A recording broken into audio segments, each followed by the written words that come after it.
Why should I listen to you anyway? You're a podcaster who can't drive. That was way harsh, Ty. You should call me David. Well, you're doing the character. That's not how you talk. I'm inhabiting that's how the Ty character. sounds. We had to do a flip there because that was the quote that jumped out to me. And then I realized I am a podcaster who can't drive. It would be unfair if I accused you of being a podcaster who can't drive because you love driving, even though I usually do the quote. A question to the, and please, our guest should weigh in on this too. Is Ty rich? Because like this is a private school, I think, or it's like a really nice Beverly Hills school. It feels like everyone there is probably like kind of well, but she's got the New York accent to sort of differentiate her, and she's a little more alt. But like, do you think what her parents are like, music promoters or something? You know what I mean? Like you said right before we started recording that this is perhaps the movie you've seen most in your life. I've thought about this movie a lot. They never. They don't really get at why she moved from New York to Beverly Hills, right? It is an interesting question. You have to imagine it has to be some kind of parent job transfer. Yeah. Right? Sure. Mm-hmm. Is it a showbiz thing? She's just so New York, Yeah. Yeah, it's a good question.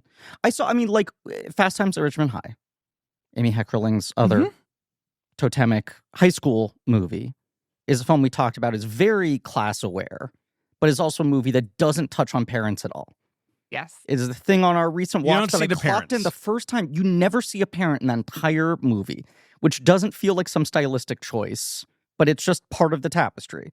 This is a movie that, like, Hideo is the main parent you see. Yeah, of course. But I also feel like you're invoking the parents. You hear about him, but you don't see him. You don't see him a ton. No. But I hope that she's not rich, and I kind of hate that you ever put that in my Wow. I'm so sorry. I don't mean like rich in like an evil way, but I'm just like and I'll blow something a little bit here which is that Amy Heckerling wrote about this, right? Like she in her biography, I think. Okay. She talked about adapting Emma, Jane Austen's Emma, for Clueless. What is that? What does Emma have to do with Clueless? And how do you transpose the characters, right? And she said Ty was really hard because that character, Harriet, is like of low birth, right? Is like the idea in Emma. She's a little lower class. And she was like, I didn't want to like get into wealth, like, because then everyone just seems like a huge asshole, right? Like if it's like, oh, we're befriending the poor girl, like immediately it's like just throws it off. So she went for New York to be like, that's how I'll make her seem different. Which like, also makes her like feel a New Yorkie like girl. The Heckerling insert character. Right. In a lot of ways. Right. But and like she dresses in a different, she dresses in this kind of grungy way, which is like cool, but is different. It is the very smart conceit of this movie of turning the class structure into just social clique like hierarchy within a high school rather than within the outside world. But some other interview I watched with her on the special features, I think, she was talking about how her intent was to like make an idealistic high school where as much as there is like factions, everyone kind of gets along. Right. Everyone kind of has money to dress perfectly.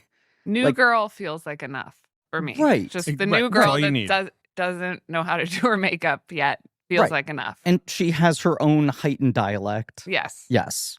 I have a lot of questions like that I want to pose. Just because I've thought about this movie so much. And when I first saw it, I was only dimly aware of all of that stuff anyway. I was just like, I get it. Like it's American high school. I don't know.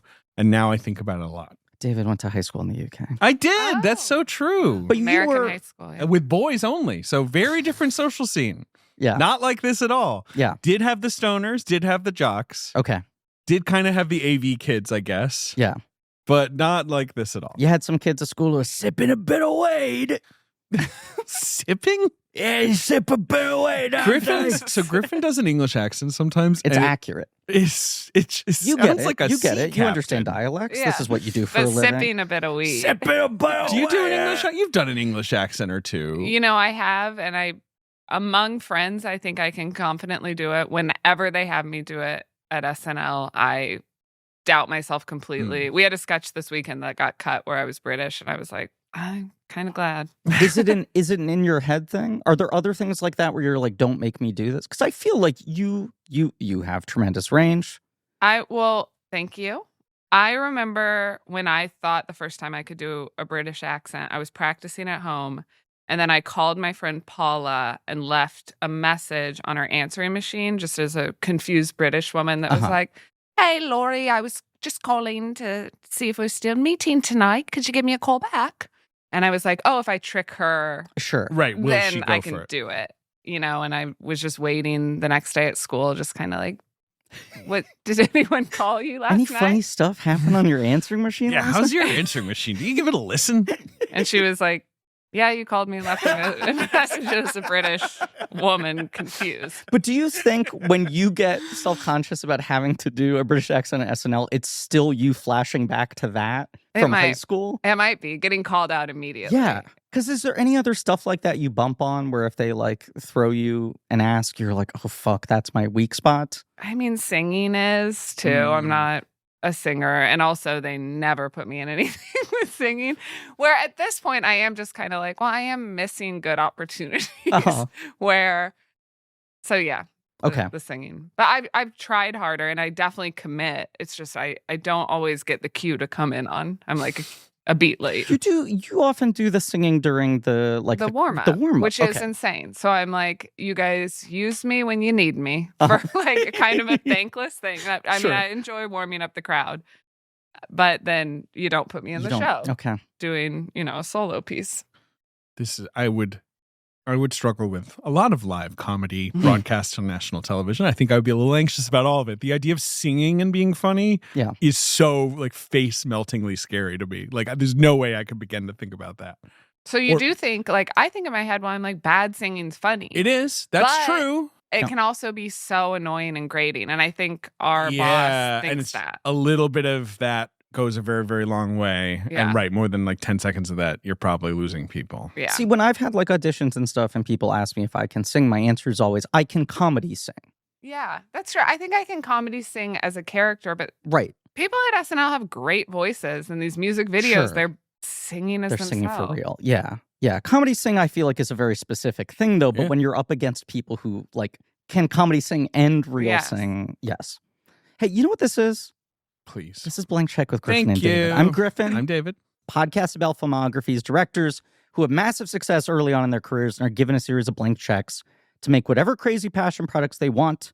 And sometimes those checks clear and sometimes they bounce. Baby. Sure. I was trying to think of a better fun Clueless thing. specific. Whatever. I don't know. I was like, what's a thing I can say instead of baby? Sometimes they bounce. Baldwin. Sometimes they bounce and sometimes they're bugging. Sometimes they're bugging. They are bugging. Sometimes they're bugging. This is a mini-series on the films of Amy Heckerling. It's called Pod Times at Ridgemont Cast. That's right. And today we are talking about your favorite film of hers, what you often refer to as your favorite movie of all time. Basically. The one I've seen the most. I really think that's true. I think I've seen this movie more than any other movie. The other movies I feel like I hear you call interchangeably your favorite movie. Jerry Maguire, which we covered. Basically the same time and the exact same thing in that it is a movie I owned on VHS that I would watch with my mom all the time. They occupied the same space. Yes. McCabe and Mrs. Miller you've thrown out. Well, yeah, but that's I more don't of a watch. lofty That's like a choice. good movie. Right. I'm not like, 10:30 at night, like, let me watch like 45 minutes of McCabe. And then I feel like first Matrix, although maybe more Reloaded. Not the same. Nah. Master and Commander. Master and Commander. Yeah, sure. Spirited versus Totoro. Spirited Away. Yeah. For sure, totally. But this my is, daughter, it's Totoro. This is one of your favorite movies we will ever talk about. It's the number one. It's the number one. Wow. I put it on I was in a bad mood Sunday night. Like a long day. One of the twins blew a nap. Right? Like tariffs paused. Tariffs. I'm like, what do I do with my semiconductor money? Do I go in more? Do I pull back? Sure. And I put on Clueless and like within 2 minutes, I'm just in the most like wonderful mood. Yeah. Right? I mean, just because it is such a bouncy, colorful, like peppy movie anyway. Like it's very hard to be mad at Clueless, in my opinion. Can I throw out a white hot take right from the beginning that I've sort of considered before, but rewatching it last night hit me really hard? I think this is the character you most aspire to be in movies. You want me to be Cher Horowitz? I don't aspire for you to be Cher Horowitz. I think you idolize Cher Horowitz in a way where you're sort of like, I wish I could be my version of what Cher is in her life. She's on a journey of sort of learn a little self-awareness and like emotional kind of growth and all that. You think I just want to like shop till I drop when I'm 16 years old and like a pal? I do love to gossip. That's true. Here's a thing that will often happen. And let's say our guest today from Saturday Night Live, Heidi Gardner. Hello. Hi, Heidi. Here's the thing that will sometimes happen in our office here. Okay. We're all just doing our little work before, after record. Yep. 2 minutes of silence, and then David just goes, "What's the gossip?" What's the gossip? I like that. Do you like to gossip? Yeah, I do, and Yes. I have friends that also are that pose the question. They What's need the gossip? the download. The gossip. Yes. Yes. Yeah. But For sure. David does like focused on an email, then looks up and bangs his thighs like he's a king. Bring me gossip. I get it. That's so funny that maybe I do identify with Cher more than I think. Like that could be true. I love the performance and I love the character. Mhm. And I love Jane Austen, and I was an English major and I read a lot of Jane Austen. And I always say Persuasion is my favorite Jane Austen novel, which is about an introvert who hasn't gotten married and is very shy. Also your favorite Dakota Johnson movie. Moving on. That's the one where it's like it is period setting, but like they're talking like it's Fleabag, right? Yeah, that sounds right. Yeah, I did see it. Yeah. But then I'm like, maybe I like Emma best, who's like a bit of a meanie Mm-hmm. and a little shallow and needs to learn a couple lessons, but kind of has a good heart throughout anyway. You're kind of like, she means well. I think you like the balance of being a little mean and a little thoughtful. Little salty, little sweet, all that. Loves getting people together. Yes, I also just love this 97-minute movie that has a great joke every minute. Like, that's the other thing about Clueless. It's not just that I love to goss. Griff just thinks it's. I'm like, there is a great joke in every minute of this script. I really, we could print it out and I could point here's on another every thing page. that That's a great line. Jumped out to me. I feel like there are less than 5 examples in this movie of something being a traditional setup punchline joke. Like almost every joke is something that is funny because the sense of the character is so well established. Yeah. That's like the best sort kind. of like my surgeon says I should avoid activities Where with balls balls. climb I'm like, that's a joke. That's like a joke. I mean, joke. to be Yes. fair, it is a setup also for Dion saying, "There goes your social life," that's which what is I'm a great, saying. right? No, Yeah, I'm but saying you're that's saying the punchline. I'm saying that's a setup. Right? Yeah. And then there's like a slam Oh, dunk you're saying punchline. that is a setup joke, right? Right. Most of the jokes in this movie are just like, it's funny. That is exactly what this character would say. You see in how the big way I you am have about taught my me. shoes, and they only go on my feet. And every character's voice is so specific.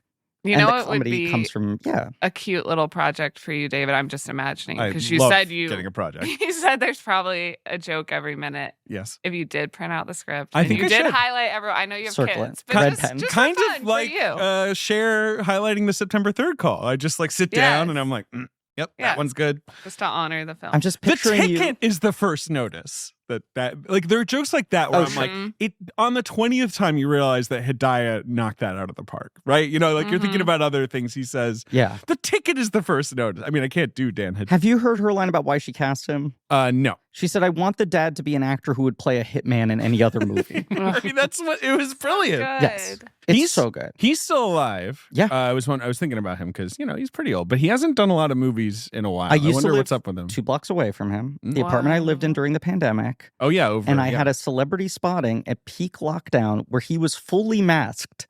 And yet, the hair poking out from the t-shirt collar, Wow. the Right, eyebrows. I he's a said that hairy is fella. unmistakably dead to rights Hidayah. Yeah. I don't need to see the mouth and the nose. I know. I know. And he had the posture. Yeah. He's one if you were smart and he wanted to still work. If I was making like good television right now, I would cast it. Like You'd plug put Hidayah. him in Yeah, a yeah. White Lotus or something. Right. Like you would know. Oh. Like him, a Joan Cusack. Like those are Let's- people like put him in a show. Let's get him to White Lotus because Yeah. Yeah. season 2 had F. Murray Abraham, right? And that's fine. But like, let's Yeah. have Dan Hidayah, right? Like Yes. in that Right. slot. Let's do a White Lotus cast that is all 90s Paramount comedy supporting all-stars. Yeah. Okay, so Larry Miller, Yeah, put Larry Miller, love Joan that guy. Is Cusack. Larry Yes. Miller still alive? Hidayah. Yes, still alive. Yeah. Wait, so it's just like a retirees White Lotus is the thing. Okay, Yeah. Can we get what about Alex Mack? Maybe Marissa call it the Gray Olenek? Lotus. Yeah. Now I'm like, let's just have the cast of 10 Things I Hate About You. I'm like Joseph Gordon-Levitt, Alex sure. Mack. Just get them all. I know Yeah. Heath isn't with us anymore. Julia Stiles, all of them would work on the White Lotus. I think that's Yeah. its own season. Julia Stiles feels like Yeah. a major option. They always have that person where Yeah. you're like, oh yeah, like that person who was sort of a big star and then like transitioned to kind of like TV star, right? You know, like yeah. And Leslie it always Bibb. works. Always works. Yeah. All right. Heidi, welcome to the show. Thank you. What is your relationship with Amy Heckerling's Clueless? Okay, so It'd be funny if you're like, never seen it. Can you describe it to me? It was major for me, and the big thing I remember about it is obviously seeing the trailer, knowing Alicia Silverstone from the Aerosmith videos. It Yes. was like, that's the coolest girl in the world. Then it's like, she's going to have this starring vehicle movie. This is the best. The preview, incredible. So my older brother, Justin, who's 6.5 years older than me, he could drive at this point. So if we were going to see the movie and we were movie buddies, it was usually Justin's pick. So he was kind of taking you to the movies. Yes. But we were usually in agreement. But I want to say I had kind of blown the whole thing up.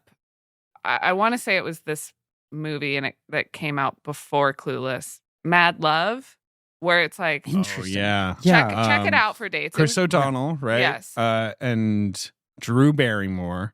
So that was May 26th, 1995. And this was July. So Yeah. Mad Love was a couple months before. Okay, so I pushed so hard for an opening day Mad Love, and Justin didn't really want to see it. I'm probably 11 or 12 at this point, and he's into college and was just like, I don't want to see Mad Love. And I'm like, what about when she in the preview when she holds her hands over his eyes and Remember they're driving? That iconic moment from and the then you trailer? can tell she goes psycho, and is like scraping the walls, and he's like, I don't want to see this movie. I begged, I pleaded. He was like, all right, fine, I'll take you to Mad Love. Even I could tell 20 minutes into Mad Love it was bad. This is a stinker. You're Yes. like, oh boy. Yeah. And my stomach dropped, and I was like, I'm not going to get to pick another movie for It's a a long terrible time. feeling. You took your shot. Yeah. Yep. And probably at Mad Love, I probably saw the trailer for Clueless, and was like, ooh, like this is a good movie summer for me. So you're sitting there as Mad Love is bombing and knowing, fuck, have I ruined my play for Clueless, which Yeah. now is the next target. Yes. Yeah. So I am now fascinated. I've never seen Mad Love. It's an Antonia Bird movie. She's a Wow. good filmmaker. Yeah. But this I think was her like, okay, I'll make an American romantic drama, and nobody cared. yeah, I mean, they looked great. Sure. But I just knew there's few movies. Biodome is one of them where I was so happy, and then I knew this is a bad movie. Well, And- Ben's ears just perked. is that your It's favorite? a bad movie. I it's a decided fun that. movie. As Cher says, looking for love in high school is like searching for meaning in a Pauly Shore movie or whatever. Like, Right. yes. Yes. You're But- gonna I have mean, to take it's some licks to trashy, but it's kind of fun. We can't Yeah, deny that. I think I walked out, and I was. Wow. Oh my God. I think I was in 7th grade, and I was like, "This is stupid," which was big for me. I like stupid stuff. Like, It is so funny to me that they did that, right? The thing where they built the biosphere in Arizona, right? And people lived in it, and someone was watching that. I was like, what if Pauly Shore was in put that? Pauly in that Can we thing. get like $10 million? Like, is that enough? I love Pauly every- Shore's yeah. in that. That was a shorthand bad movie for about 10 years, where I feel like Absolutely. other critics, Yes. just because the title was so specific, mhm. would be like, not since Biodome. Yes, right. yeah. Has Pauly Shore ever hosted SNL? Great question. I don't think he Ooh. has. I don't think he has either. I feel like I would definitely still be watching that episode. But You'd be watching Okay, it on repeat. So you thought you'd blown it. I thought I'd Clueless blown is it. coming out. Clueless is coming out. It's like a week before Clueless comes out, and I'm like, Justin, it's the summer. We were staying at our Mamo and Bampos. That's with my grandparents. Mhm. Basically the whole summer, above ground pool. It was just like a good summer. Uh-huh. And I remember saying to him, like, can we see Clueless on Friday? And he was like, absolutely not. I was like, Justin, please. This means a lot to me. It's a big deal. It's the girl from the Aerosmith video. He's like, I don't care. Right, you're trying to sex sell him, Yes, right? You'll I'm be like, trying hey, to she's a sex sell hottie. her. Her midriff. We He's all like, knew it it. didn't work for Mad Love. So that was Drew Barrymore. So Belly button no, piercing. we're not seeing this. Yeah. So then he says, but I wouldn't shut up all day. Right. So he says, I will make you a deal. So in the Kansas City Star, there was a movie critic, Robert Butler. And Okay. Friday, when movies came out, you'd get Robert Butler's reviews.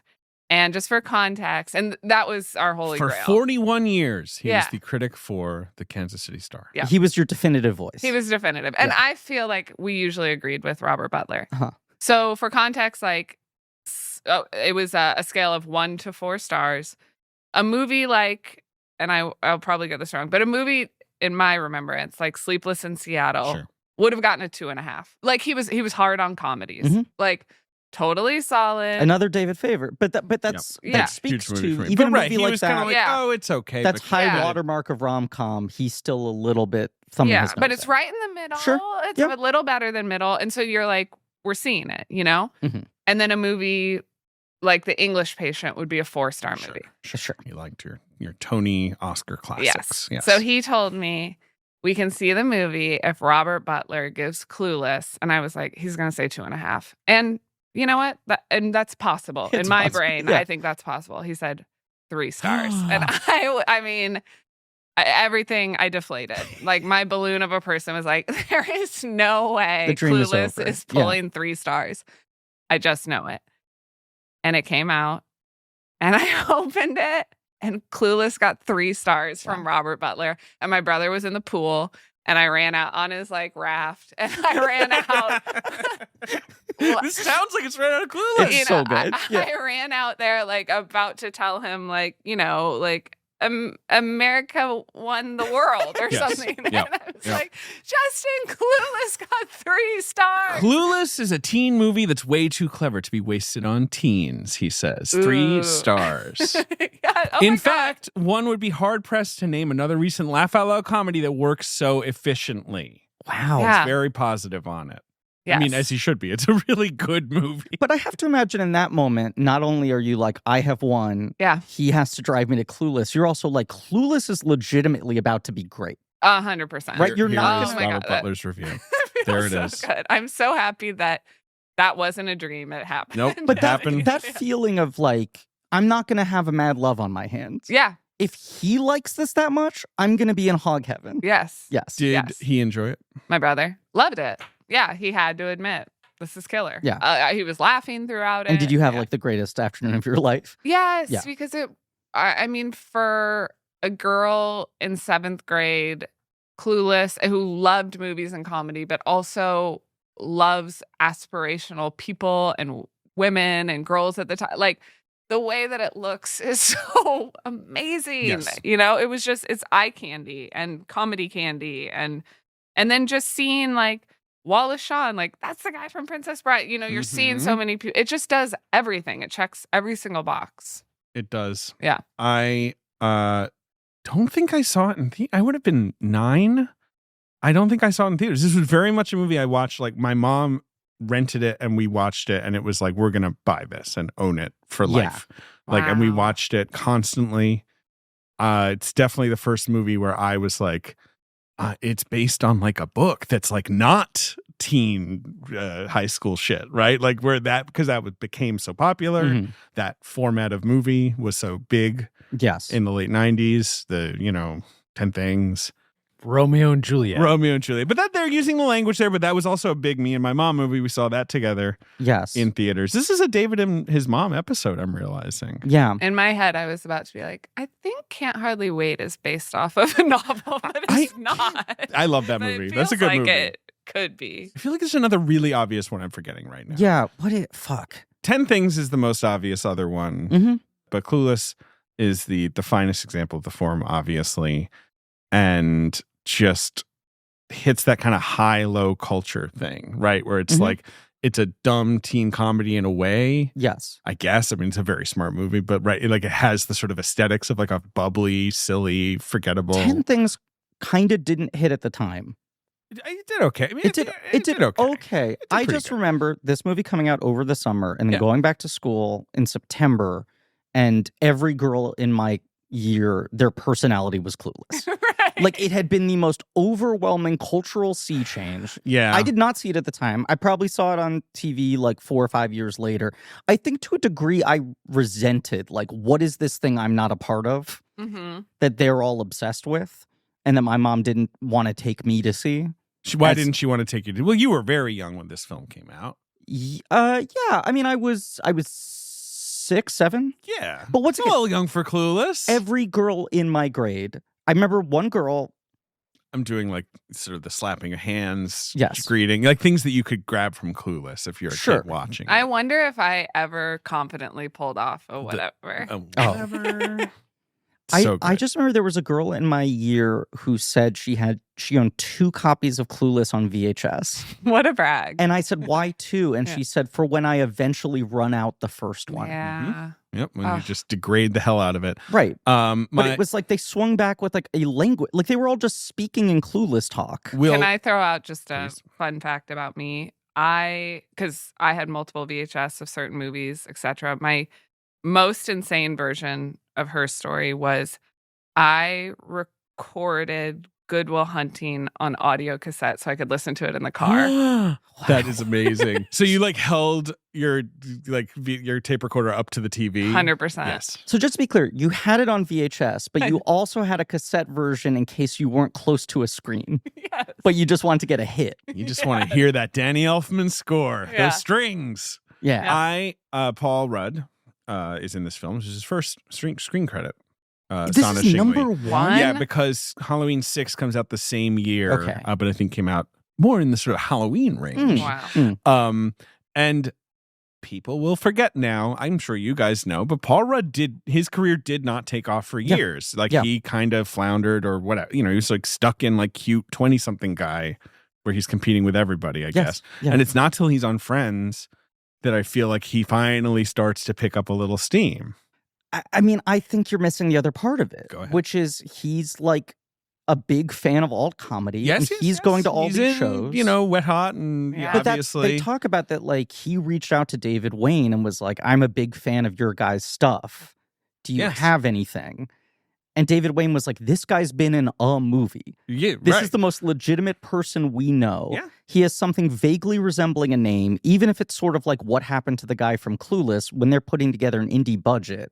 He's a big boon to them. Oh, yeah. And I He's feel like- somebody, he's in Romeo and Juliet. He's an object of my affection. Like, he's in some movies. But that's like, right. This is like 95, 96, 97. And by the time that Wet Hot comes around in 2001, he had sort of fallen off a little bit. A little bit. And then it's like he's getting cool comedy cred, and then the Friends thing happens. That's when he starts. But what and those two things feed into my mom, 40-Year-Old Virgin. who I'm just going to talk about, Heidi, I'm not that obsessed with my mom. He's pretty obsessed with his mom.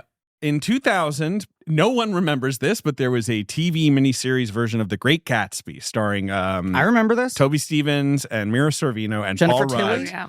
as Nick Carraway. Jennifer Tilly is not in this, so she must have been in a different Great Gatsby. And my mom interviewed Paul Rudd for this. Okay. And she said on the phone, like, my son, like, is like a big fan of yours. And he just went like, Clueless. And she was like, yeah. And he's like, yeah, no, I mean, that's nice. You know, but like clearly he was like, I can't get out from under this fucking thing. Right. And it's so funny to think about that now, given how successful he is. That's all. Yeah. Well, it's funny you were even talking about he kind of had like a floundering career in rom-coms until Friends, because a big part of the equation for me is Paul Rudd is from Kansas City, where I'm That's from. right. Mm-hmm. So this guy, the fact there's a Kansas Citian in the best movie of the summer. And did you like Casey Boy makes big. Yeah. you clocked that immediately? Yeah, I think there had to be an article in the paper, Yeah. probably by Robert Butler a week His- later, Local boy does Um, good. Yeah. that Go ahead. that it was just the biggest deal in the world. So Mhm. even you saying that, I'm like, wait, well, when you said, and then Romeo and Juliet, it's like Kansas City guy, that's biggest movie ever, and then Object of My Affection, because I was about to say, what about Object of My Affection? Yes, Like, a it film was- I saw in theaters, but Yeah. it was not a big hit. It's it was not nothing. Yeah, Yeah. It's a good movie. I like that movie. Yeah. And he's really good in it. He's really good. he's in it. great. Yeah. And then Um, being a comedy nerd Mhm. and liking alt stuff and loving the state, when Wet Hot came out, we were freaking out that Paul Rudd was in it. He's so good in it. And it was Yes. one of those things where it's not just like, oh yeah, they got like a famous guy to be fine in it. I'm like, he might be the funniest guy in it. Like, what is 100%. this? Yeah. Right. And that Christmas after it came out, my friends and I, there was a bar in Kansas City called Harlene's that you could get into when you're 18. They didn't ID. And we went to this bar underage, and Paul Rudd was there, of age, as you should be. And we were like, oh my God, it's the guy from Wet Hot, and we went up to him freaking out about Wet Hot American Summer, and he couldn't believe that like these Anyone teens. even knew it. Yes. It's Right. the flip Yeah, of the yeah. Clueless phone call where Yes. he's like, oh my God, you know me from that? Yes. Yeah. Right. And then he took a picture with us, giving like the stank face from Wet Hot. It was Yeah. it was incredible. He lived mostly in Lenexa. What's Lenexa? It's like a Kansas City suburb or something. I'm just reading about his. I feel like it was Leawood, but I might be. Look, I'm going by Wikipedia, which is not always right. I was watching the Blu-ray for this movie, which is we're coming up on the 30th anniversary of Clueless. Crazy. The Blu-ray I have is the 20th anniversary edition. Yeah. And is basically loaded with special features from the 10th anniversary edition. Whoa. So it is a bunch of interviews cut into different themed packages. That thing I love in that era where they're just like, we need 8 special features listed on the back. And you watch them and you're like, this is one special feature cut into separate chunks. Right.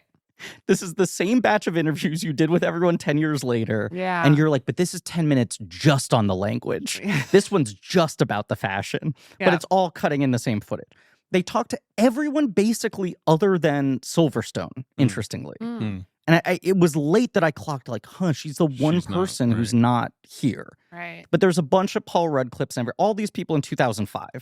And Paul Rudd is at like such a transitional moment where like 40-Year-Old Virgin is coming out that year. Anchorman came out the year before. He's about to have the full comedy crossover threshold. I Love You Man role models are going to hit. Right.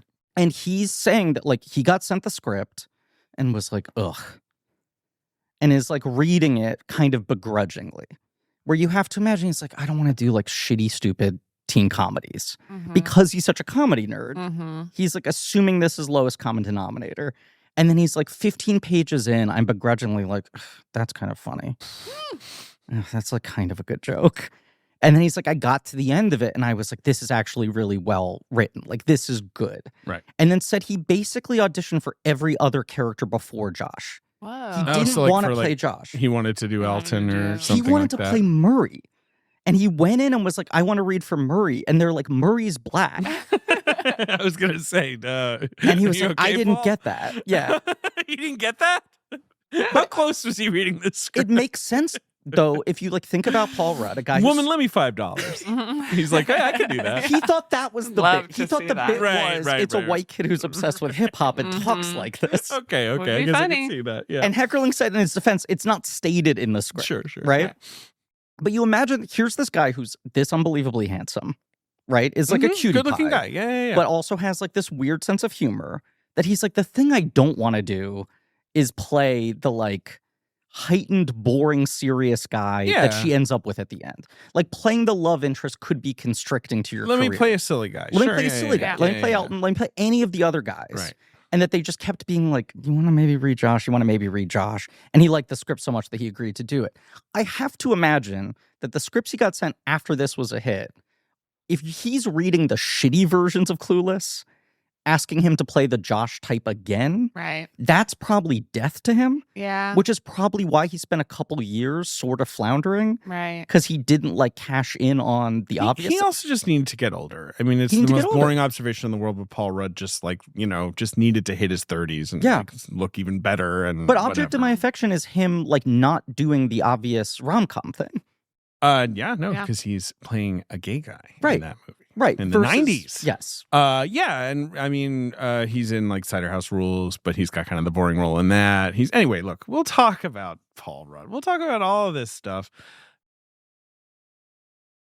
Amy Heckerling, just to open our dossier, our research dossier, makes Look Who's Talking.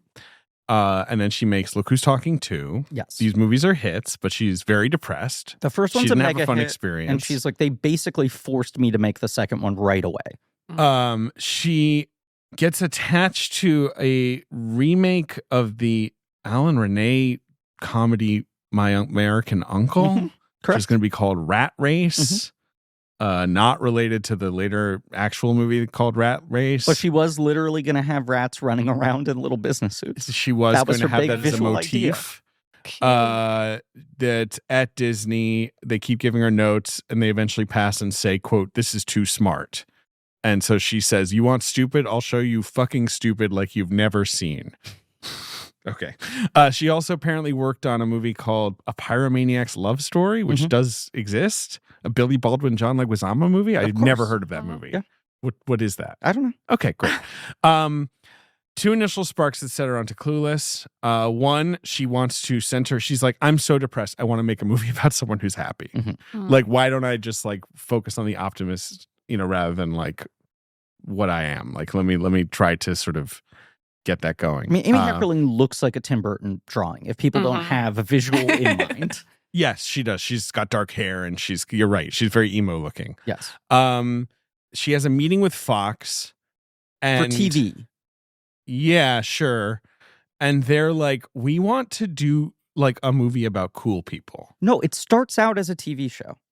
The first Fox movie. We want to do stuff about. They were like, we keep getting pitched nerd stuff, right? Like, because the nerds are cool right now. Like Reality Bites, right? All has probably grungy stuff, and they're like, please write us a TV show about cool kids, the in crowd. And it was intended as a pilot at first. She reads the 1925 novel Gentlemen Prefer Blondes, and she's sort of like, okay, blondes, okay, right? Like the sort of the girl who everything works out for. She also said that when she started doing it, she was like, if that's what they want, I'll write it, but I'm going to make it like so mean and vicious and satirical.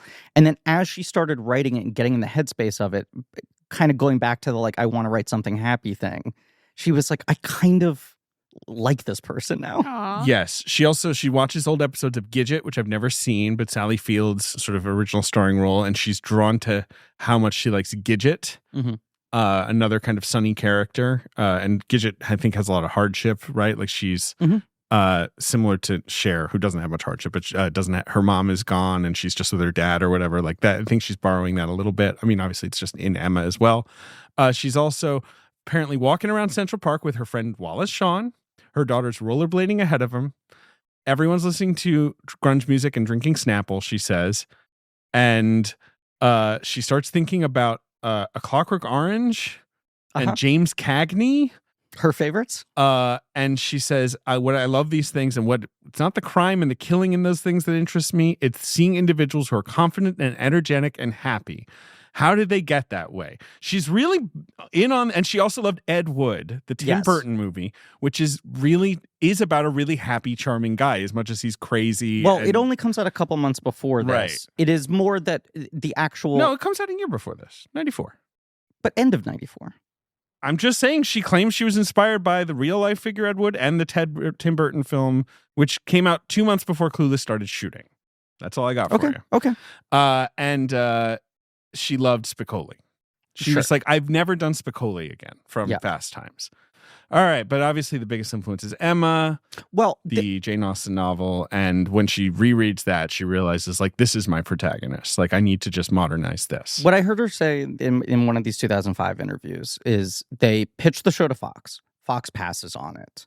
Her other project, Sideline, she leaves her agent, gets new representation. They go like, what have you been working on? Let me read your recent stuff. She gives them the pilot script.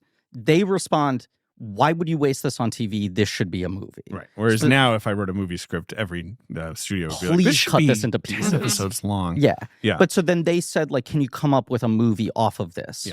And that's when she goes, what's the larger story if I'm making one thing? Connects to Emma. Had read it, I think, fairly recently again, and was taken by how modern it seemed and how many modern comedies are still kind of riffing on it. That Emma is confident and imaginative and like manipulative, like felt so modern to her. Has anyone here read Emma? No. It's a good book. And I highly recommend the Romola Gary miniseries of Emma. I think that's the strongest adaptation of Emma in recent times. Obviously, there's a Gwyneth movie, I've which only is ever pretty seen good. Gwyneth. Yeah. And there was the recent Anya Taylor-Joy movie, which I thought was also pretty good. Kind of nailed the whole thing in Emma, which is not in Clueless, weirdly, is the moment where she's awful to the sort of flibbertage of it. And Mr. Knightley, aka Josh, says that was badly done, Emma. And she just like has an existential crisis. Like she gets too mean. It's so great. Gives me goosebumps. They don't do it in Clueless. She kind of has her realization in other ways. Yeah. And Ty is calls her almost a the one virgin. who gets mean. Yep. That's kind of the moment. But anyway, you'd already the Gwyneth Paltrow Emma has happened, or is about to happen. The Ang Lee Sense and Sensibility is around now. Like Jane Austen is getting kind of hot again. Obviously, the big Colin Firth Pride and Prejudice is around now as well. And she just, look, it's obvious, but she, the town of Highbury becomes Beverly Hills. Carriages become cars. A ball becomes a dance. The village is the mall, right? She's like, this is easy.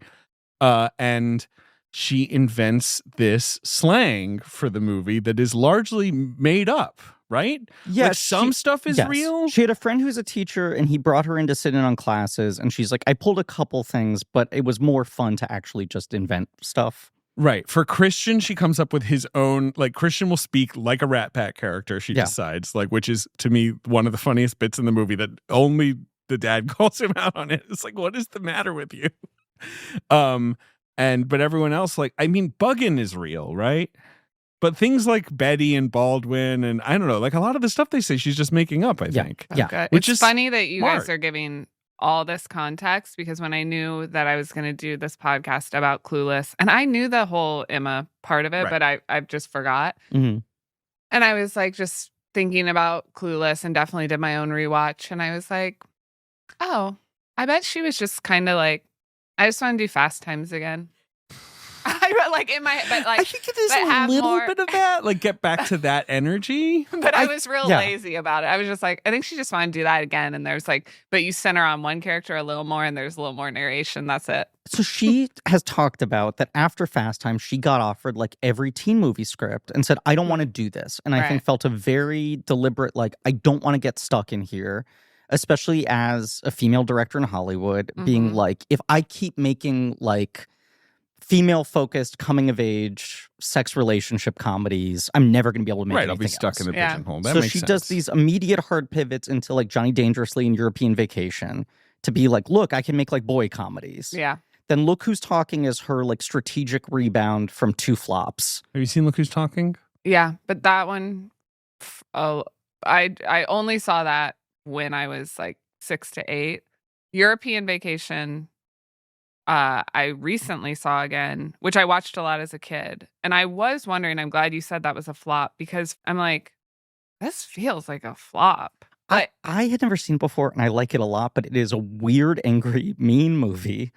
And it's so brown. Like the color tones, I'm just so used to her movies being so bright. And it also makes me not want to go to Europe at all. I'm like, it's like looking at a bowl of beans. Like very damp and kind of gray. Dark greens, oranges. I'm like, what is going on? What I like about it is that it's a movie where everyone is awful. Everyone is pissed off in that movie. But like Johnny Dangerously was a complete flop. European Vacation was basically a hit on the goodwill of the first movie. But everyone involved had a bad time. Like, everyone had a bad time. Shit talks that movie, including her. They're like, it was miserable. And Christmas Vacation is such a course correction of like, we have to not do that again. Yeah. Let's get back to this. Yeah. And become so much brighter and sunnier. And then Look Who's Talking is like, I need a hit. I come up with this talking baby hook, but then ends up making this movie that's like weirdly personal to her.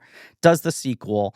She's talked about that, I think, by the time Fox reaches out to her and is like, could you develop a TV show for us?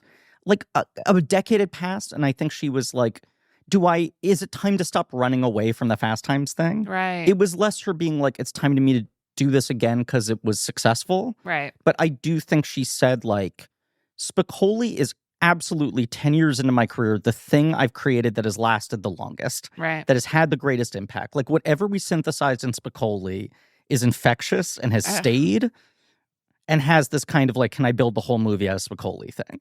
I mean, I want to base my life around Spicoli sometimes. Like, obviously, when you're a kid and you see, I just needed to take a left Spicoli turn. Yeah. But like, when you see him as a kid, it's like funny and and it just has stuck around for years. It's iconic. And then as an adult, whenever I watch that performance, I'm like, he's not even pushing it that much. No. Like, it is so grounded. It's very grounded. And I'm like, what? Because you look at it and it looks like a joke. But then there's also just like he just seems kind of zen too, though. That's what you're saying. You're just like, he's having a there's good time. such a center to him of like, this guy has it figured out. Yes. Like when Mr. Hands asks him why he's late and he's like, I just couldn't make it. Yeah. Like, it's just so That's so real. It's like everyone else would lie, and he's like, I just couldn't make it on time. Almost amazing that Travis is in this movie. Yes. Because he is a Spicoli type. And yet I feel like they find a gentler or like kind of like a slightly different energy. Here's another thing she said when she's like reading the book and trying to figure out like who are the equivalent, what are the modern day equivalents to the social types in this book, right? And she's like, this guy would be a stoner. Yes. But can I do stoner again?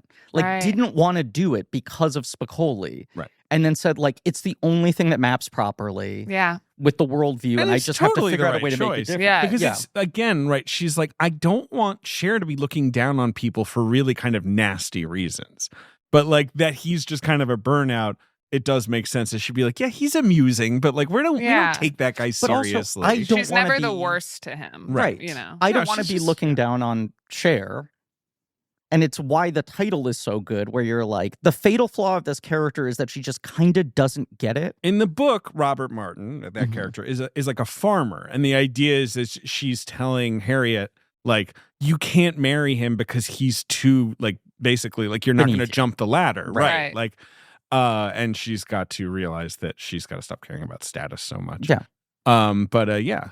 He's an amazing. And Breckenmeyer's so funny in this movie. He's so sweet. He's so sweet. I feel like I'm gonna paraphrase this probably very poorly, but I remember reading some interview that you did years ago, Heidi, where you talked about how like your main driving force is trying to figure out how much emotional realism you can put into sketch comedy. Does this sound correct? Yeah. To something you've said of just like, what is the most like real, visceral, and perhaps like unsettling emotion I can load into sketch comedy? Yeah. And I feel like it is a thing that Amy Heckerling is so good at. Not that this movie has high drama in it, but like the same with the Spicoli thing of like, what is so funny about Spicoli is that he feels like a real person. Yes.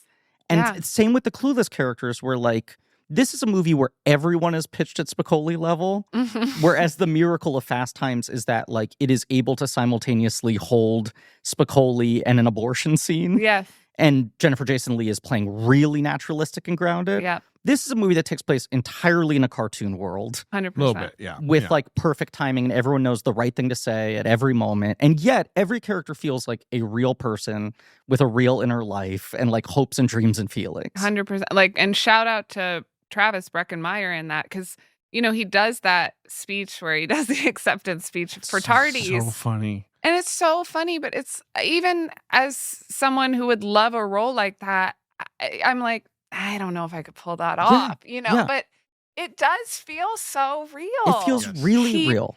He made it so real, like the way he thanks McDonald's.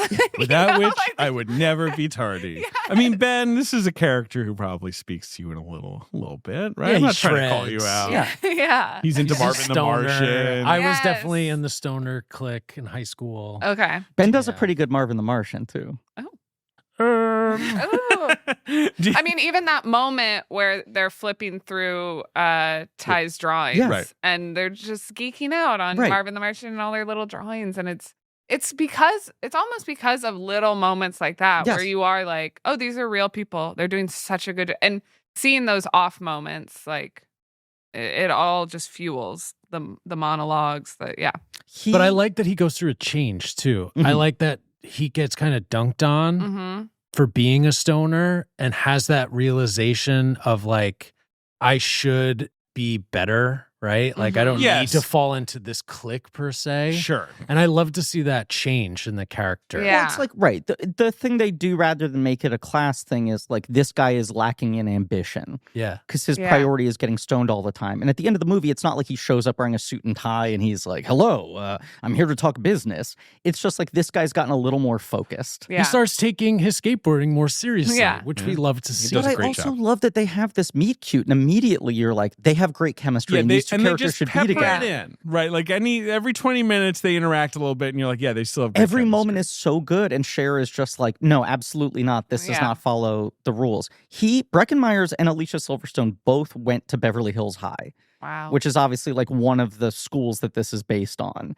And he said he read the script and was like, I can't play this guy. These are the guys who used to beat me up in high school. Wow.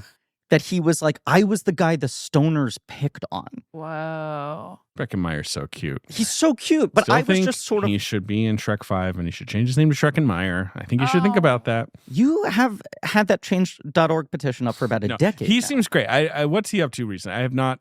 He writes for Robot Chicken? Yeah, that I know he's in the Robot Chicken world. Yeah. Right. I guess that's what he's mostly doing. You know what's great too, and I've learned this the hard way in comedy, falling on my face a lot, and I get this note a lot from producers and Lauren, but I see it with Travis. It's like, even if you're a loser or a stoner, like, you got to play it joyful in comedy. Like, you can't make the audience sad. Or and sometimes it works, but like, for the most part, it's like, they're like, fine, play a loser, but love that you're a loser. You know, like, he's loving his parties. He's loving that he's getting called out about it. And, there have been a few times, like, in a sketch or something, I'll just offhandedly, like, mention like my crippling debt or something. And like Lauren or one of my producers is like, why that? And I'm like, because it's funny. Because when I was a kid, that did happen. And, you have to laugh at it, but it's like, it is also sad, and maybe talk about it in therapy, So I mean, I like sad comedy. Yes, but too, he is,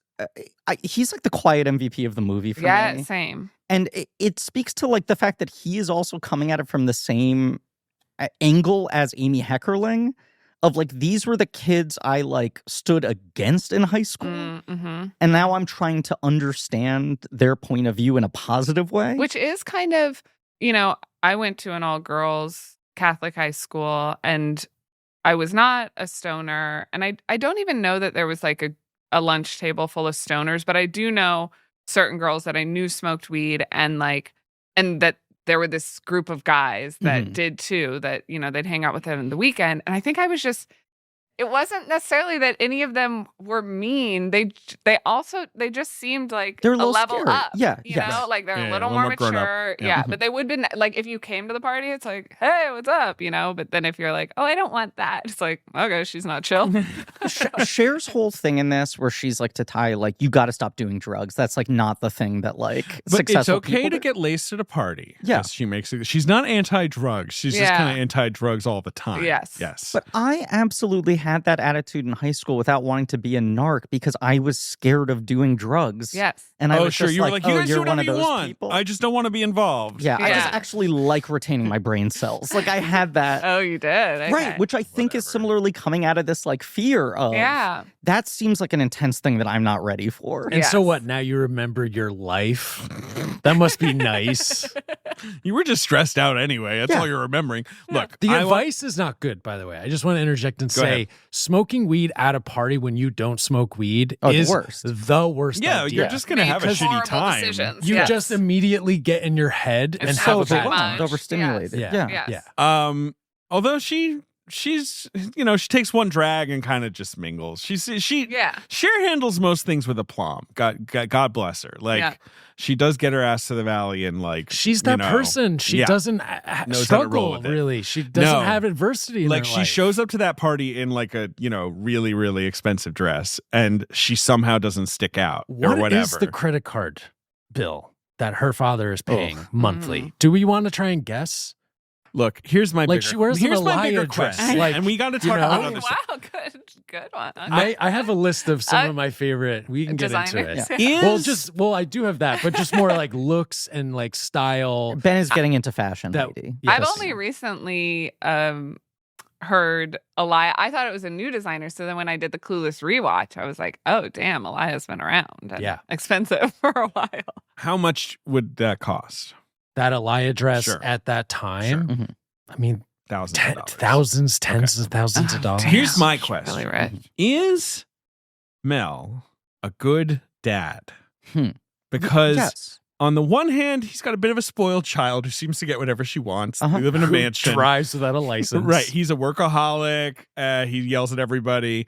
But at the same time, he seems to have raised a relatively sort of emotionally centered kid. Mhm. Like, given all of this, Well, like, but- she's got a good heart, you Yes. know? Like, and he kind of, like, they have enough moments together that you're kind of like, I think he's a little responsible for this. The mom's obviously, she never knew her mom. Mhm. Yeah. It's just an interesting question. He feels present to me. Like he is, a right. workaholic, but a lot of that work we see on site. He's at home. Yeah, Right, he's doing it at engaged. home. For me, seeing their relationship always felt like a dream scenario, especially when they bring home the like takeout, which I'm like, this kind of seems cool. Dad's working a lot. I get to help. I get to highlight some numbers. Right, exactly. She's pitching in, like he's trying to instill some sort of work ethic. But even that's part of it. He is successful in doing that, and also the journey of this movie is her understanding why to do things for other people. Yes, but very early on, she is as much as she's trying to get him to drink his juice, and she's like, we see that early. You know, this is what I'm saying. Like, it's the balance she strikes here is impossible. Yes. In most movies, you just make the dad more of a hard ass or more of a comical, right? Like, and she just does enough to make their relationship feel very, like, grounded, despite how cartoonish she is. Yeah. You know what they said, which I thought was really interesting? She was basically legally emancipated at 15, I think. Amy Alicia Heckerling. Silverstone. Alicia Silverstone. Yes. Yeah, sure. So She by had the a quite time dramatic. they filmed this movie, she's 17. But she's been emancipated and working for like 2 years. She's done the trilogy of Aerosmith videos, and she did The Crush, which was her one other movie. That's her first big movie. Yes. Right. And this is also just, I feel like Seth Rogen did an interview recently when he was promoting the studio, talking about how much the industry's changed in the last 20 years. And he said the way it used to work is we could write a script like Superbad, and the studios would read it, and if they thought it was funny, they would option it and greenlight it, and then go, now who do we cast? If the script was good, then you figure out who you can get. And if you can get a name, you get a name, and then maybe the budget goes up. But if not, they've already committed to making it. Right. We'll get unknown stars or rising stars, and we'll make it for cheaper. Yeah. And this was a similar thing where, just to complete the arc of it, her new reps read it, tell her to write it as a full feature script. It's set up at Fox. It's being developed at Fox for a while. Then her and Twin Kaplan have said there were a rash of movies that were seen as dumb comedies about stupid people that flopped. I think a lot of Airheads is the big one. Airheads, a big and PCU? roadblock. PCU, yes. But the big roadblock, Amy Heckerling says, is that there was a movie called Airheads that didn't do very well. Now we all know Airheads, a funny movie. Yeah. And so the movie being called Clueless was hurting it. That is until Scott Rudin. Yes. The king of string cheese. Olympic phone thrower Scott Rudin gets his hand on the script. He had just produced The Addams Family. He also produced The Firm. And the minute he gets his hand on the script, there's a bidding war. Right. Like, he says, this script she's is like, great. Like, Heckerling's like, nothing had changed about the project Didn't at all. change a comma. But his involvement just gets... Fox drops it, puts it in turnaround. Right. He reads it, says, this is good. And then everyone bids against it competitively. Paramount, she's thrilled with because she's like, they own MTV and Nickelodeon. They have like the distribution systems to promote this to the audience we need to get to. But then immediately is like, I want to cast Alicia Silverstone. I think she had Alicia Silverstone in mind even when it was set up at Fox. Yes, she always wanted the Crush girl / the Aerosmith girl. And was like, you know, she's untested as a movie star. And yet they were just like, she's kind of buzzy. Fox wanted Reese Witherspoon or Angelina Jolie. Wow. Crazy to think about. Yeah. Heckerling was dead set on her. Alicia Witt apparently read and came close. Tiffany Thiessen coming off of Saved by the Bell. Carrie Russell was considered for this role. There was another girl that they were like, you got to go see this girl. She's in this movie called Flesh and Bone. Gwyneth Paltrow. Yeah. Heckerling didn't get around to seeing it. Josh was a nightmare to cast. Adam Horovitz was her first choice. The Beastie Boy. That kind of makes sense. Yeah, totally. Ben Affleck was, I mean, it's just these names where you're like, Jesus, all these guys were just floating around. What's crazy about it too is sometimes you read about these like casting what ifs and you're like, bullet dodge. They ended up with the only person who could have played this. Yeah. I think they landed on the best cast possible, and yet you read the alternates and it speaks to like a generation of talent bubbling. Totally. Where you're like, Chappelle was like number 2 for Murray. Right. Yeah. Right. You know, there You are all could- these. Yeah, right, you could. They could all work. Yeah. But she's 17 when they filmed this, and Heckerling and Kaplan said, like, when she got on set and just started on the first day, she so immediately had it, and she was bringing the missing piece that we couldn't have written, which was there was an innocence to her, Right. and a childlike quality to her, and like a guilelessness that was just came out of her actually being that young. Right. And like the Haitians thing was actually just her mispronouncing that Haitians. word. Right. Wow. And she went to the crew and was like, no one correct her. We couldn't have planned this better. It says so much about the character. And she's nailing this monologue. No one make her self-conscious about it. She rocks. Also considered whatever. Brittany Murphy is brought in very early, and she is just like Ty, right? Like that's just such a natural performance. She's so good. We all love Brittany Murphy, obviously. Dan Hedaya, she wanted Harvey Keitel, but he was too expensive. Wow. But that's the vibe she was going for. She saw Blood Simple and was like, that guy. Lauryn Hill was the first choice for Dion, or was it the one that Stacey Dash beat out? Stacey Dash is very good in this movie. Famously 29 years old. She does read older too. Yes. But I just like that she's meaner, but not too mean. Yeah. If that makes sense. Yeah, totally. Yeah. And like that she's kind of like, all right, Cher. Like when Cher wants to do something nice. Yeah. And then she's like, this is kind of fun. But like she's not that nice, but she's nice enough. She feels grown up though. Yes. Twin Kaplan, who I keep on referencing, who plays Miss Geist. She's also her producer. Was the associate producer and is like Heckerling's one of her closest collaborators. She said this thing that I've never considered before. Sarah Michelle Gellar was the runner-up for Amber. Yes. Oh. Sorry. Just that just makes a lot of sense of, I think, a thing I love about teen movies is she was like, the great thing about making teen movies is you get to cast new people who are so full of energy and so eager to prove themselves. If you have a cast of like 20 teenagers, you're getting all these people who are like just trying to make their mark. Yeah. And they show up to set with so much energy and so much like creativity and so many ideas. And want to bond too. Because And at get that that energy age, all together. you Right. just want to make friends. And then people in their 30s and 40s are just kind of like, I need my alone time. Right. No one's throwing around weight. And you Yeah. like watch all this fucking like B-roll behind the scenes footage they have. And it's just everyone doing bits. Yeah, it's camp. In between takes. Yeah. Which Everyone's having then fun. feeds into the energy. DP Bill Pope, the great Bill Pope. Right. One of the greatest cinematographers alive. Who does the Matrix trilogy and Does a lot of Spider-Man 2 different stuff. and Army of Got it. Darkness. But he says this is the most fun he ever had making a movie. Like, and that they had no money and he had to do lots of sort of innovative stuff, which is often true with him. That's him making Bound around the same time. He says if we'd had more money, we would have fucked this movie up. We would have shot ourselves in the foot somehow. He meets with her and says, how do you want this movie to look? And she said, happy. And he said, what does happy mean? And she said, like happy. And so he went through and got like a reference book full of photos of things that he thought captured happiness and brought this giant book to her. Right. And laid it all out. And she was like, happy, not happy, happy. Wow. And he was like, truly, as much as that sounds vague, by That the end of works, it, I right. had a completely solid idea. I was able to look at the commonalities because she was throwing something out, which is like, I know how I want it to feel. So now let's reverse engineer what creates the kind of imagery that conveys that feeling. Yeah, because I, growing up in the Midwest, even watching Clueless now and seeing the way they dress and the hats and, I was watching a lot of movies, TV. I loved Saved by the Bell. Yep. But it makes me, I'd never seen something that looked like that. think I'd that's- seen cool girls before, cool guys, but stylistically, it's different. And so I am like, wait, is that what people looked like in Beverly Hills? Like, or did someone just Well, it's the nail that same- aspirational element I think so. in a way It's that, the same as the language where it's like Yeah. she took like 10% inspiration from the real world. She Yeah. like heightened it by 90% comedically and put her own spin on it. But then it impacted the culture in a way where then it did become the thing. yeah. Like there's this odd sort of like she came up with this warped version of what was actually going on that then became the model that everyone copied.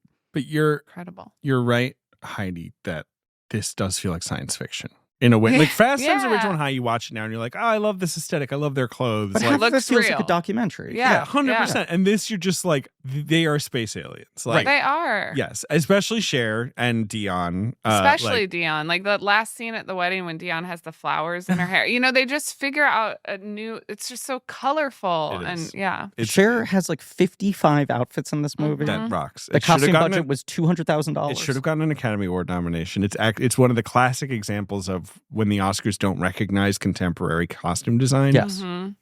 Every look in this movie is astonishing. Even like the boys. Even how the boys all have a very specific look. Like Elton with his big baggy sweaters. But also the Elton at prom. He's like he almost looks like a vampire. He's got puffy sleeves. And like I just clocked that recently where I was like, wait, and I can't remember. It's my foot Elton hurts. Can I go to the bathroom? Can I go to the nurse? It's Elton, and I can't remember. I think he's dancing with Amber at that point. Yes. But their looks, it's low key. You're seeing it like far away, but I'm like, wait, those looks too, and it's different. It's like he was wearing a hoodie, and now he's interviewed with a vampire. It's like, who did this? This is genius. There's one outfit that Amber has. This one, oh God, it's these outfits that you glimpse for like 2 seconds. Yes. Where she's got like a sort of stewardess uniform, but there's like a gold dollar sign on The costume designer said, and can you call out her name? Mona May, I think is her name. Yeah, let me look it up. Said that the game for Amber was that all of her outfits Mona are May, themed. Yeah. Right. Amber's maybe trying a little too hard in a way. Which I can totally tell. Right. And it's great and so camp. But recently watching it again, there's one outfit she has. I think it's during like maybe the debate scene or it's a classroom scene. She has a black sweater on, just a black tank. On the sleeves, there's like furry cuffs on the sleeves. Mm-hmm. And like she kind of walks past. I only see a little of her bottoms. And I was like, are those jeans? And I was shocked to see Amber in jeans. Yeah. But it was like the most like just understated outfit, but I was almost like, oh, I want to wear that outfit now. It's like, very but it's just like, I'm like, well, why did you even decide she gets jeans? It looks so cool. Like, but everything in this movie feels like so thought through and deliberate in that way. Yes. I'm like, there's a reason for the jeans, and the reason is the outfit looks great, but I'm just still shocked because it's Amber. Yeah. Is Cher's yellow sort of tartan like suit skirt, like, is that the most iconic look in Clueless? Like, it's a tough debate. There's the red plaid. That's really matching good. outfit.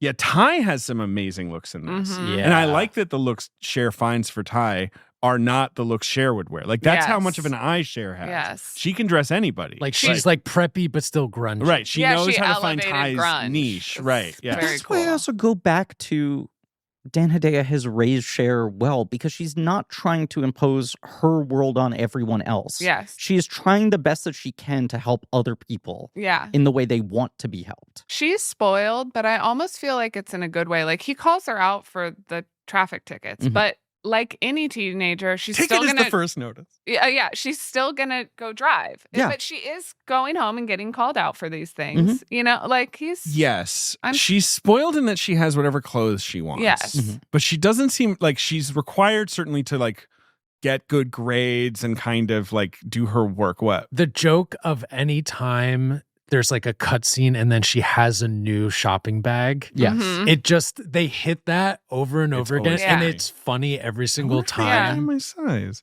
And he has to spoil, like, if you really think about it, he lost his wife. Right. He's Like, got the one this is kid. only like, you gotta spoil your baby girl. He's you know? recently divorced. 100%. With clothes. Yes. Yes. I also like that. This, I mean, again, this is what happens when you watch Cher at Clueless 1,000 times. When Josh's mom calls looking for him, a character we never meet, who is just whatever, the lady that, Hidaya's ex-wife. Hidaya was married to for a few years. She likes divorced Cher. wives, not She's children. like, okay, sweetie, I'll see you later. Yeah. Like, everybody likes Cher, right? Yeah. Like, you know, Cher would be a good stepdaughter to have. It's clear, like, Cher was like not a pain about having a stepmom. I think another rookie mistake would be to have Josh and Cher hate each other until the end. Sure. Yeah. Yeah. And instead they're just kind it's of like Josh makes some jokes at her expense, but he clearly respects her. And it's Right. what makes the moment of him standing up and being like, she's not dumb, right. Yeah. so affecting, is he knows that and has always known that. Yeah. It's not a thing he's learned. It's very easy to sort of like make the superficial jokes about her, but he loves when she's able to call out the Polonius thing. Polonius Mhm. moment. So good. Right. And she like is able to make fun of him for being boring, Yeah. but she thinks he's smart. She doesn't dislike him ever. No. No, why does he No. keep coming over there? Yeah. He Does it enjoys- hang out with Mel? Well, Come but on. also it is a mansion. In Beverly It is Hills, a mansion, and he can like rocks, sit by the yes. pool. But I love that he sits by the pool in like long sleeves Yes. Yeah. to read Nietzsche. Yes. Now Just go in the pool. Go ahead. You said we never see his mom. Right. I think we actually see her once. Okay, where's Do you know her, at the wedding or where? I think that woman who's sitting next to him when Cher's walking down the aisle and smiles at him. There's a woman who like gives him a look like something's changed. And I'm like, and it doesn't make sense that Josh's mom would be at Mrs. Guy's wedding. Well, who knows? It's a small look. Beverly Hills is small, right? Like as much as all the. It also doesn't necessarily make sense the wedding would happen in Cher's backyard. Right. But you're But like, Cher loves to throw a party. Community. And Yeah. Cher has kind of taken control of Miss Geist's life. And you have to imagine that like Cher would invite her, True. right? Yeah, I want your mom to come. Right. Yeah. In the I name think of we like, see her. let's everyone be friendly. Yes. Yeah. Well, the impression I get is that her dad broke up with the mom because he's a workaholic, right? Right. They probably didn't even dislike each other. They probably just never saw each other, Yes. right? 100%. Yes. Because they're both divorced. They both have not divorced. They both have kids already, and Yeah. anyway. Yeah. Clueless. So Clueless begins with a great montage set to kids in America. This movie has a banging soundtrack, obviously, like kind of like Fast Times, where she just like picks stuff of the moment that's really, really good. Although a thing I think that's smart is Fast Time, she's obviously like closer to that age, right? Yeah, and she's getting clearly older. picking music that she likes to make the kids about as hip as she is. Mhm. She knows she's getting older here, and so half the soundtrack is cool modern covers of songs that Amy Heckerling likes. Mm. You know, like she's doing a lot of like covers of 70s and 80s songs and then stuff like Radiohead. There's Radiohead. There's the Mighty Mighty Boss Tones.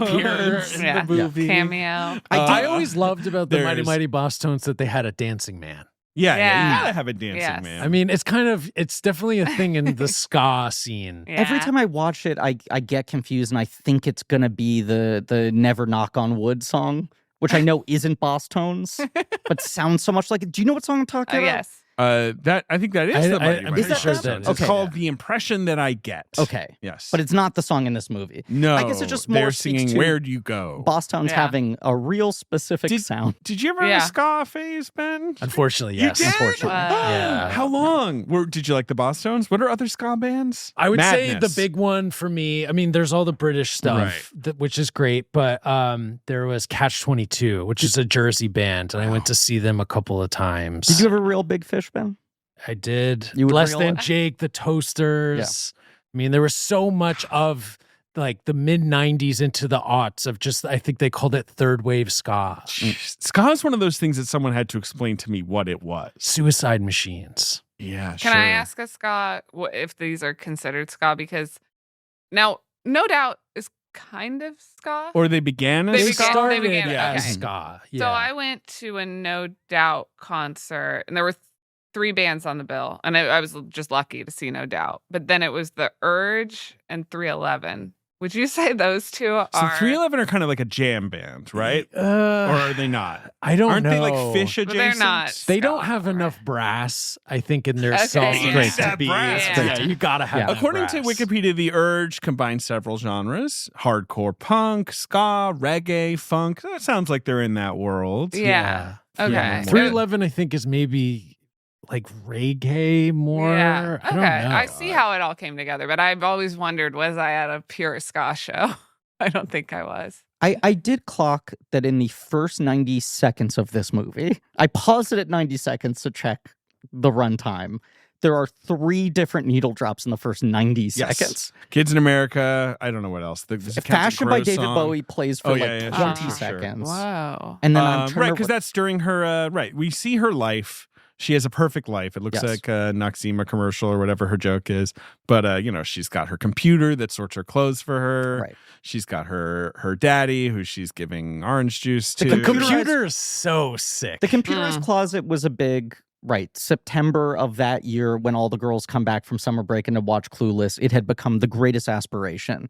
Computerized Does such a thing closet exist? had That replaced actually feels like science Richie fiction. Rich has Yeah. McDonald's in his house as the number one cool thing Yeah. you could have. And some girl got it, I'm sure. Some girl got it. I love the joke that she and Dion are both named after great singers of the past That's who now so do good. infomercials. That's so That good. was like, so some of those jokes my mom had to explain to me, right? She's like Right. laughing so hard and I'm like, who's Dion? What are you talking about? And she would just, and I think this was just important building me up as the well-rounded person that I am today. Mm-hmm. You know what I mean? I love that you would even ask or had a parent that would explain. I just laughed at everything and never asked. Like in Planes, Trains, where his hands between two pillows. I just didn't get that until maybe a year ago. Like really didn't. Really is I was good, still though. laughing at what I thought I was laughing at. You just weren't thinking about it. I didn't think butt cheeks. I just didn't go anywhere near it. I have a very distinct memory of going to see Something About Mary with my dad, and the hair gel scene happens with the come on the ear. And my dad's laughing hysterically. And I said, "What is that?" And through tears, he went, "I don't know." Just didn't want to have to explain it to me in the moment, and pretended that I went, "Why are you laughing?" He went, "I don't know. I don't know what it is." Right. Pay attention to just watch the movie. And I was sitting there doing the math, and I was like, what are things I've heard people talk about that are inappropriate that I haven't seen yet? Right. And I had the very distinct thought, I guess that must be a condom. That's my memory. Is sitting there at like 8 or whatever, Something About Mary, and being like, a condom must be goo. So good. Oh man. So Cher goes to school with Dion, and she's rich, and Dion is rich, and Dion is dating Murray. And Faison's so good. He's so every second of that guy is funny. Yeah. Yes. There should be more. He's always funny. Yeah. He's always funny. And he kind of is like Paul Rudd and all these other guys, where I'm like, he also aged superbly. Oh, like, he has aged incredibly. Looks the fucking same, like now, basically. He's so good. Well, here's another interesting thing. Because I'm keeping it real. That my favorite is when he's like shaving his head, because he's keeping it real. His hair is barely changed. I know. So many and she's so mad. She's so mad. I have to clock in my head every time. I'm like, is it that much of a change? No, It's not. No, not at all.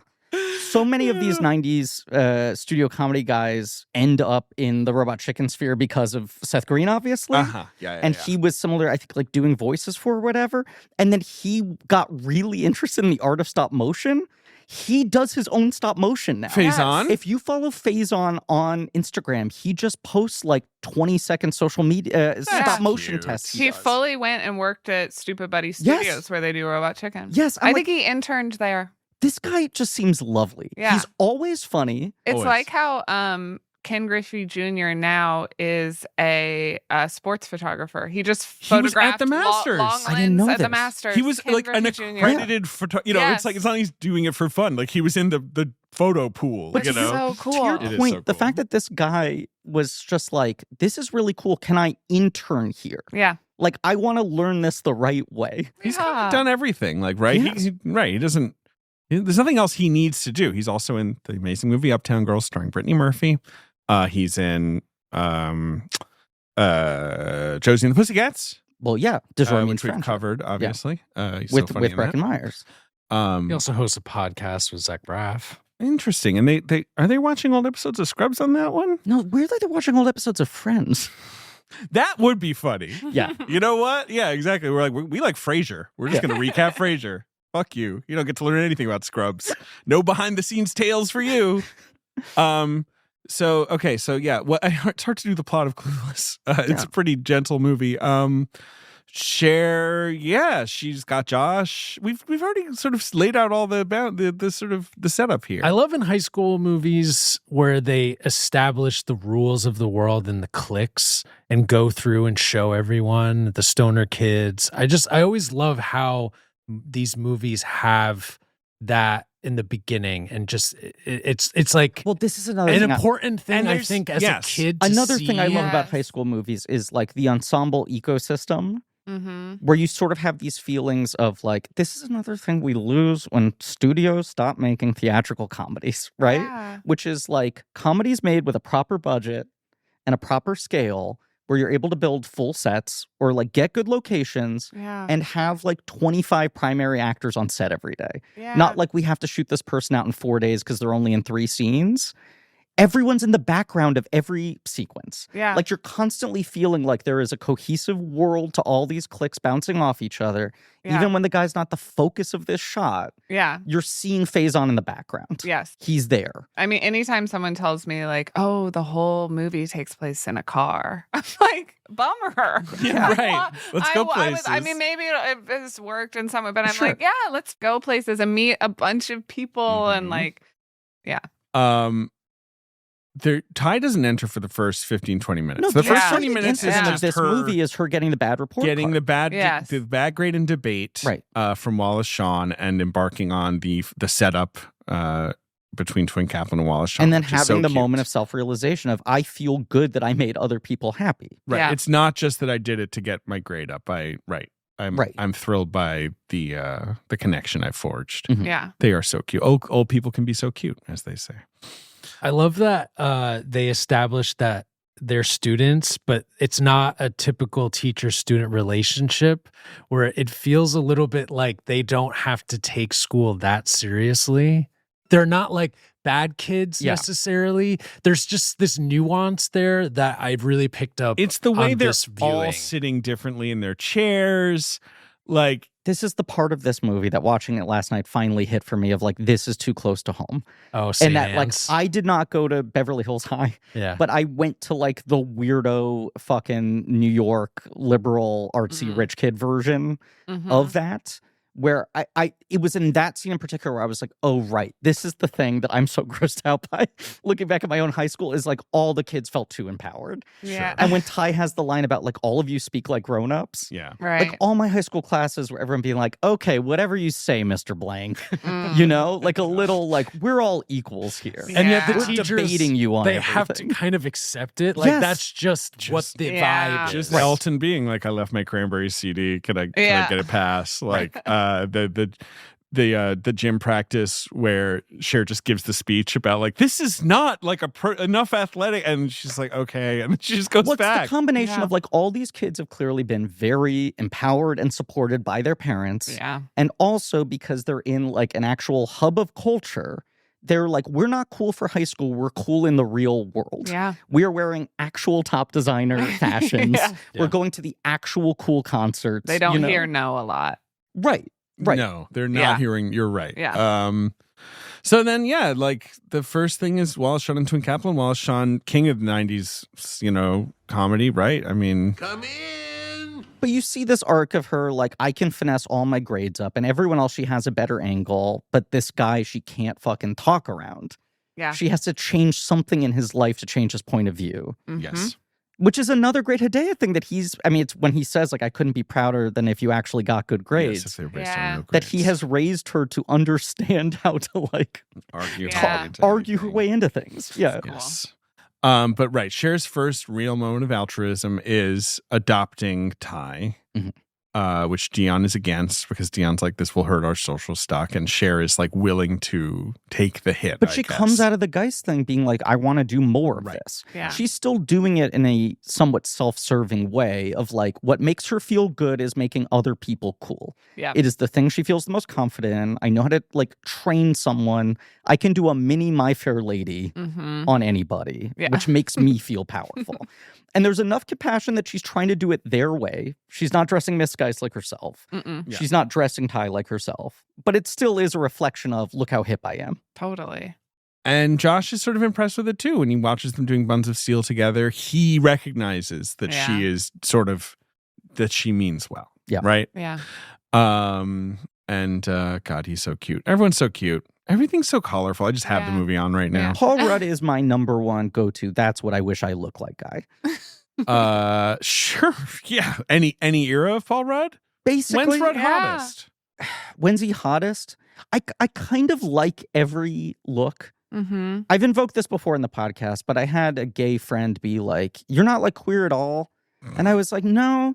And he was like, if you had to sleep with one guy, who would it be? Right. And I said, Paul Rudd. and He he's went, like, fuck, you are straight. that's so straight. Yeah. That's Yeah. the straightest answer I've ever Yeah. heard. But when I look at him, I'm like, God, that's the best a guy can look. He's And I think part of it is also that he's so funny. And I'm like, I wish I wish I could Yeah. perform the exact same way as him. I wish I moved like him. I think So even Mean Girls, which is sort of the Clueless of the next generation, Yeah. right? Which is a good movie, right? Mhm. Has a little more stakes to it, I guess, in the sort of popularity on popularity thing. Clueless doesn't have there's no real villain. No. There's no real threat to their existence in No, any it's way. an eternal journey. Like it's a the journey worst of- thing that happens to her is Ty gets a little more popular than her, and she's Right. kind of like, I don't know what to do about that. And yet Yeah. she gets it. like held at gunpoint, but the stakes of the movie Yeah. are But self-realization. that guy's so sweet. He's not going to shoot her. The way he says thank you when he Yeah. runs off. I'm always so shocked when a movie can figure that out, where it's Right. just kind of a good hang and you could watch it for hours. I mean, it's great that Clueless is 97 minutes, but I feel like you're just enjoying it so much, but not a lot of like major stake stuff is happening, which same with Fast Times until the abortion, I feel Yeah. like, but Clueless is that without the abortion. Yeah, It's just- Fast Time's yeah. a little darker. Yeah. Right. Clueless. It would be weird if there was some big problem in this movie in a way. Like you're like, these people don't have that kind of life. Yeah. But even, I think the narration helps it a lot because you are so centered from the point of view of the character and you're in her head and you understand the way she thinks. And so you're starting the movie kind of laughing at her a little bit more and then staying on the journey of her starting to like reassess things Mhm. and get a better understanding of the universe. That's another thing, by the way, that is just, I think, very underrated as like a tricky directing thing is here's a movie that's like 50% montage and is going in and out of narration. And there was a clip I saw in one of the behind the scenes things where Amy Heckerling is watching playback of a take and her script supervisor has a stopwatch and she's reading out loud the voiceover Wow. narration to make sure before they print the take, is that going to time out well? Oh my God. Because of course, in the moment, she's just filming Alicia Silverstone doing the thing. Yeah. And then later, in a oneer, she's going to need to have Alicia Silverstone have the space to do that proper voiceover. Yeah. And it's so like marvelously done too, because it's so narration heavy in the beginning. Yes. And then there's points where it really takes a break, Yes. and then she pops back in. It's so perfectly crafted in that way. And it shouldn't, obviously, like doing voiceover narration can really blow up in your face, but it's Mhm. perfect Yeah. because she's so self-assured. Mm-hmm. And it's that kind of classic, like when you have a unreliable narrator, but she doesn't know, like when she sounds like whatever, not clueless, I guess, right? Like Right. she doesn't get the moments where she sounds a little. We talked about in our higher learning episode, weirdly, the concept of like page 20 knowledge of when you get to page 20 of the book and you're like, yeah, I think I get this. Yeah. And like this kind of empowered teenager is like, I think I figured everything out. I'm Yeah. 16 now. I get it. Yes. And it's why it helps to be inside her head because like the narration dips away when she's starting to question her understanding of reality, which at the Yes. beginning of the movie is so solidified in her mind. She's half right. She She's does half have right. life figured Yeah. out. It's Yeah. just that she's not mature and Mhm. she sort of like she hasn't had sex and she hasn't really dated. Like she's known, I guess, not to dip into stuff that she doesn't know how to control. Mhm. Yeah. Maybe. This is Um, why I feel like women my age who saw Clueless at the time they did are also super into the whole Real Housewives franchise. Because like the thing you Interesting. want, I feel like as a woman, is to watch someone aspirational and not self-aware and completely themselves. And that makes for really good television. Yeah. Like, and that is what, there's moments, obviously, where Cher becomes self-aware, but in the moments where she's not, it's very funny and she looks yes. great. She looks great throughout. Everyone looks great. I was also thinking about when you read the people that were also up for the role Mhm. of Cher. I was trying to be like, oh my gosh, yeah, Reese Witherspoon. I think I can see it, or Angelina Jolie. But I wonder if it was just having the context of seeing her a little bit in those Aerosmith videos. Like, I don't think I had a context of Gwyneth Paltrow, Angelina Jolie, or Reese Witherspoon before that. I'm No, sure I you certainly saw a would very have. small, like, supporting role of them. But there was something about being like, that is the ultimate cool girl who everybody wanted to look like. And yeah, now she gets the next big thing. It was Right. And yet also like kind of didn't have a voice at that point. Yeah. It was like such a Yes. like an established piece of iconography Yes. She was in 3 videos. Yeah. There is a trilogy of Yeah. Alicia Silverstone is the avatar for modern Aerosmith Yes. as the ultimate cool girl. Yes. And now here's a movie that's like based around her talking. Yeah. And you're realizing like, oh, she knows how to deliver jokes. Yeah. I think that also brought people out to the theater. Totally. Yes. Yeah. More than the other actresses at the time would have. She was also the first person to get a belly button piercing. Like, I know that's not true, but that's sort of what it felt like. Yeah. It was like she took that mainstream by doing that in the Aerosmith video. Yeah. Crying is the one, and Crazy is another one of them, Yeah. right? I'm trying to remember the 3. And wait, Crying, Crazy. Crying is the one where she falls off the bridge at the end because Yeah. she's emo. Amazing is the third one. Amazing. Okay, that one I don't know that as one's well. a little like it's more in a void. It's taken out of the real world and Ben, it's more in a void. 90s Aerosmith? Where do you fall on that? You're more of a honkin' on Bobo guy, right? What is that? That was their late blues album.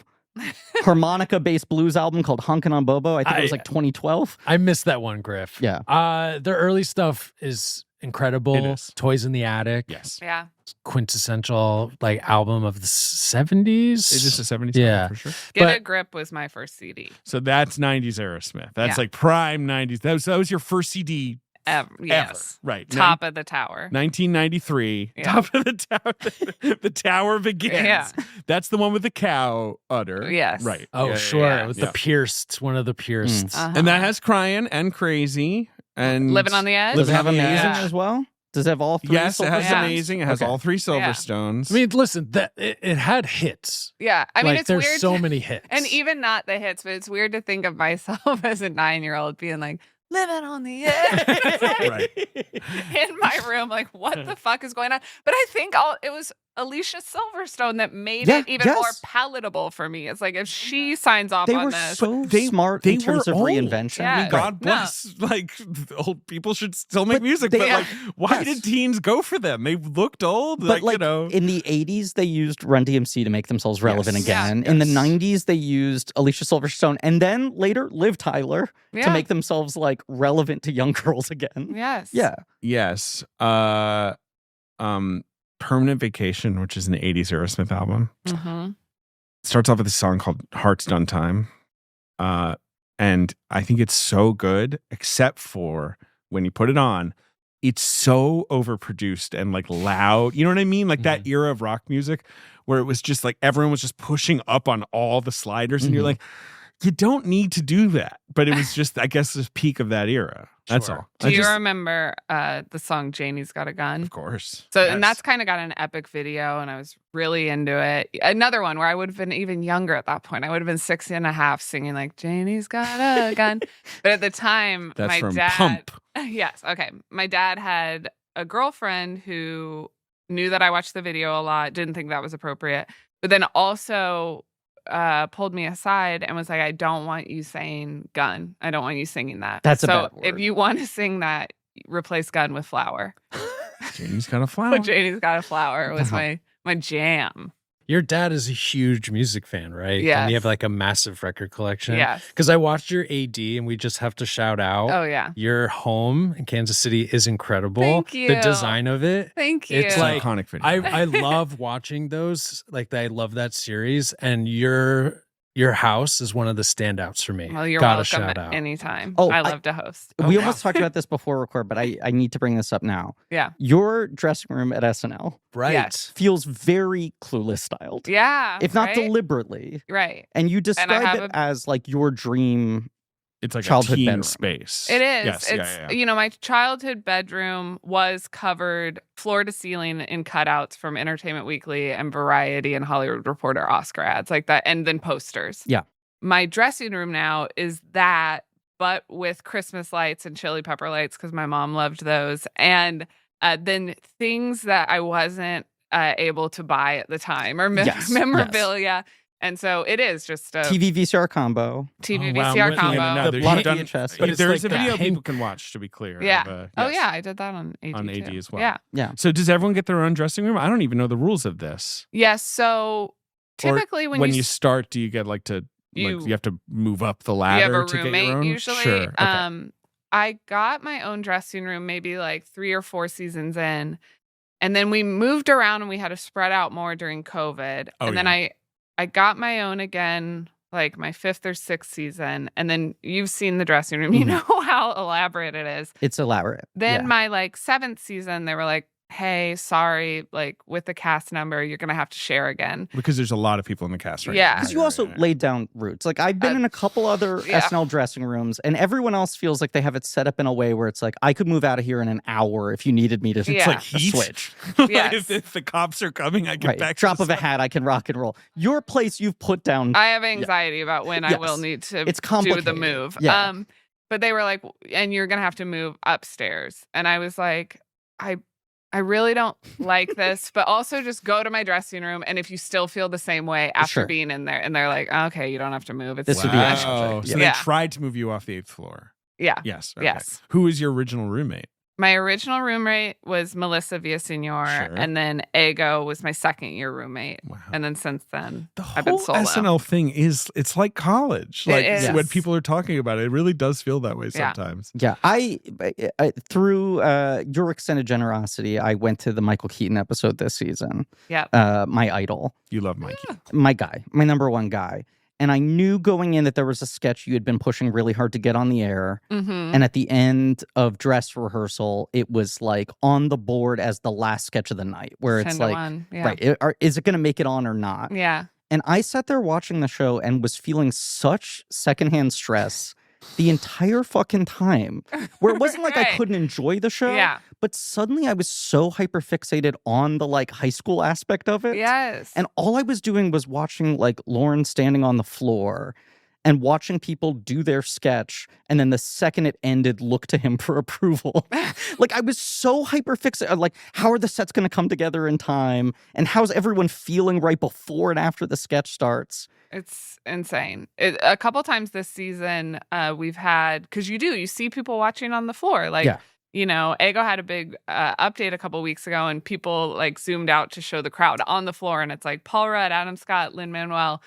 There was a sketch I did this season. I'm a huge sports fan, where I did the sketch and then I ran off, and 3 of the San Francisco 49ers were there. And like, they were like, yeah, good job.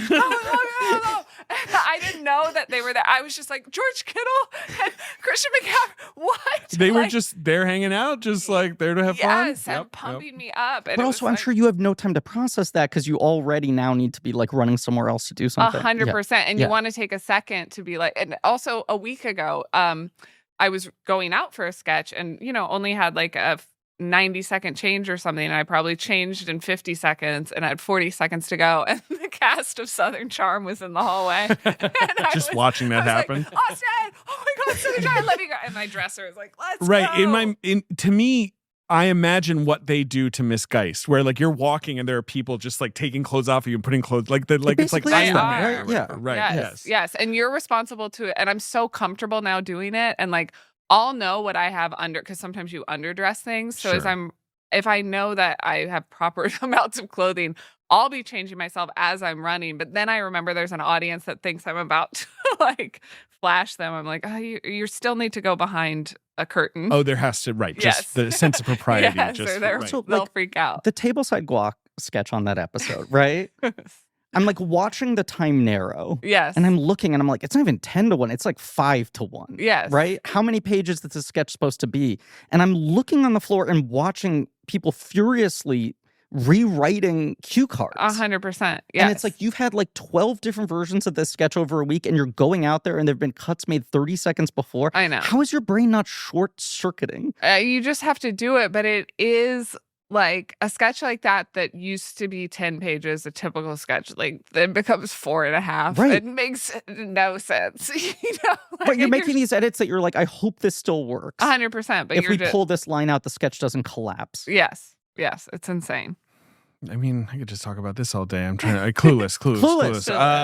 So they get the teachers together. That's wonderful. They remake Ty. Mm-hmm. She's immediately attracted to Travis, but they steer her towards Elton, about as villainous as a character as there is in Clueless, and he's not villainous really. He's just kind of like a mean rich kid, right?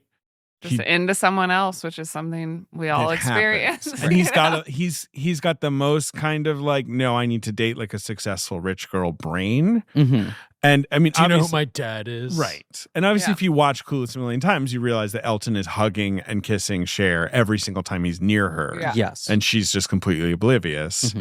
Mm-hmm. But that all peaks at the party. The party is great.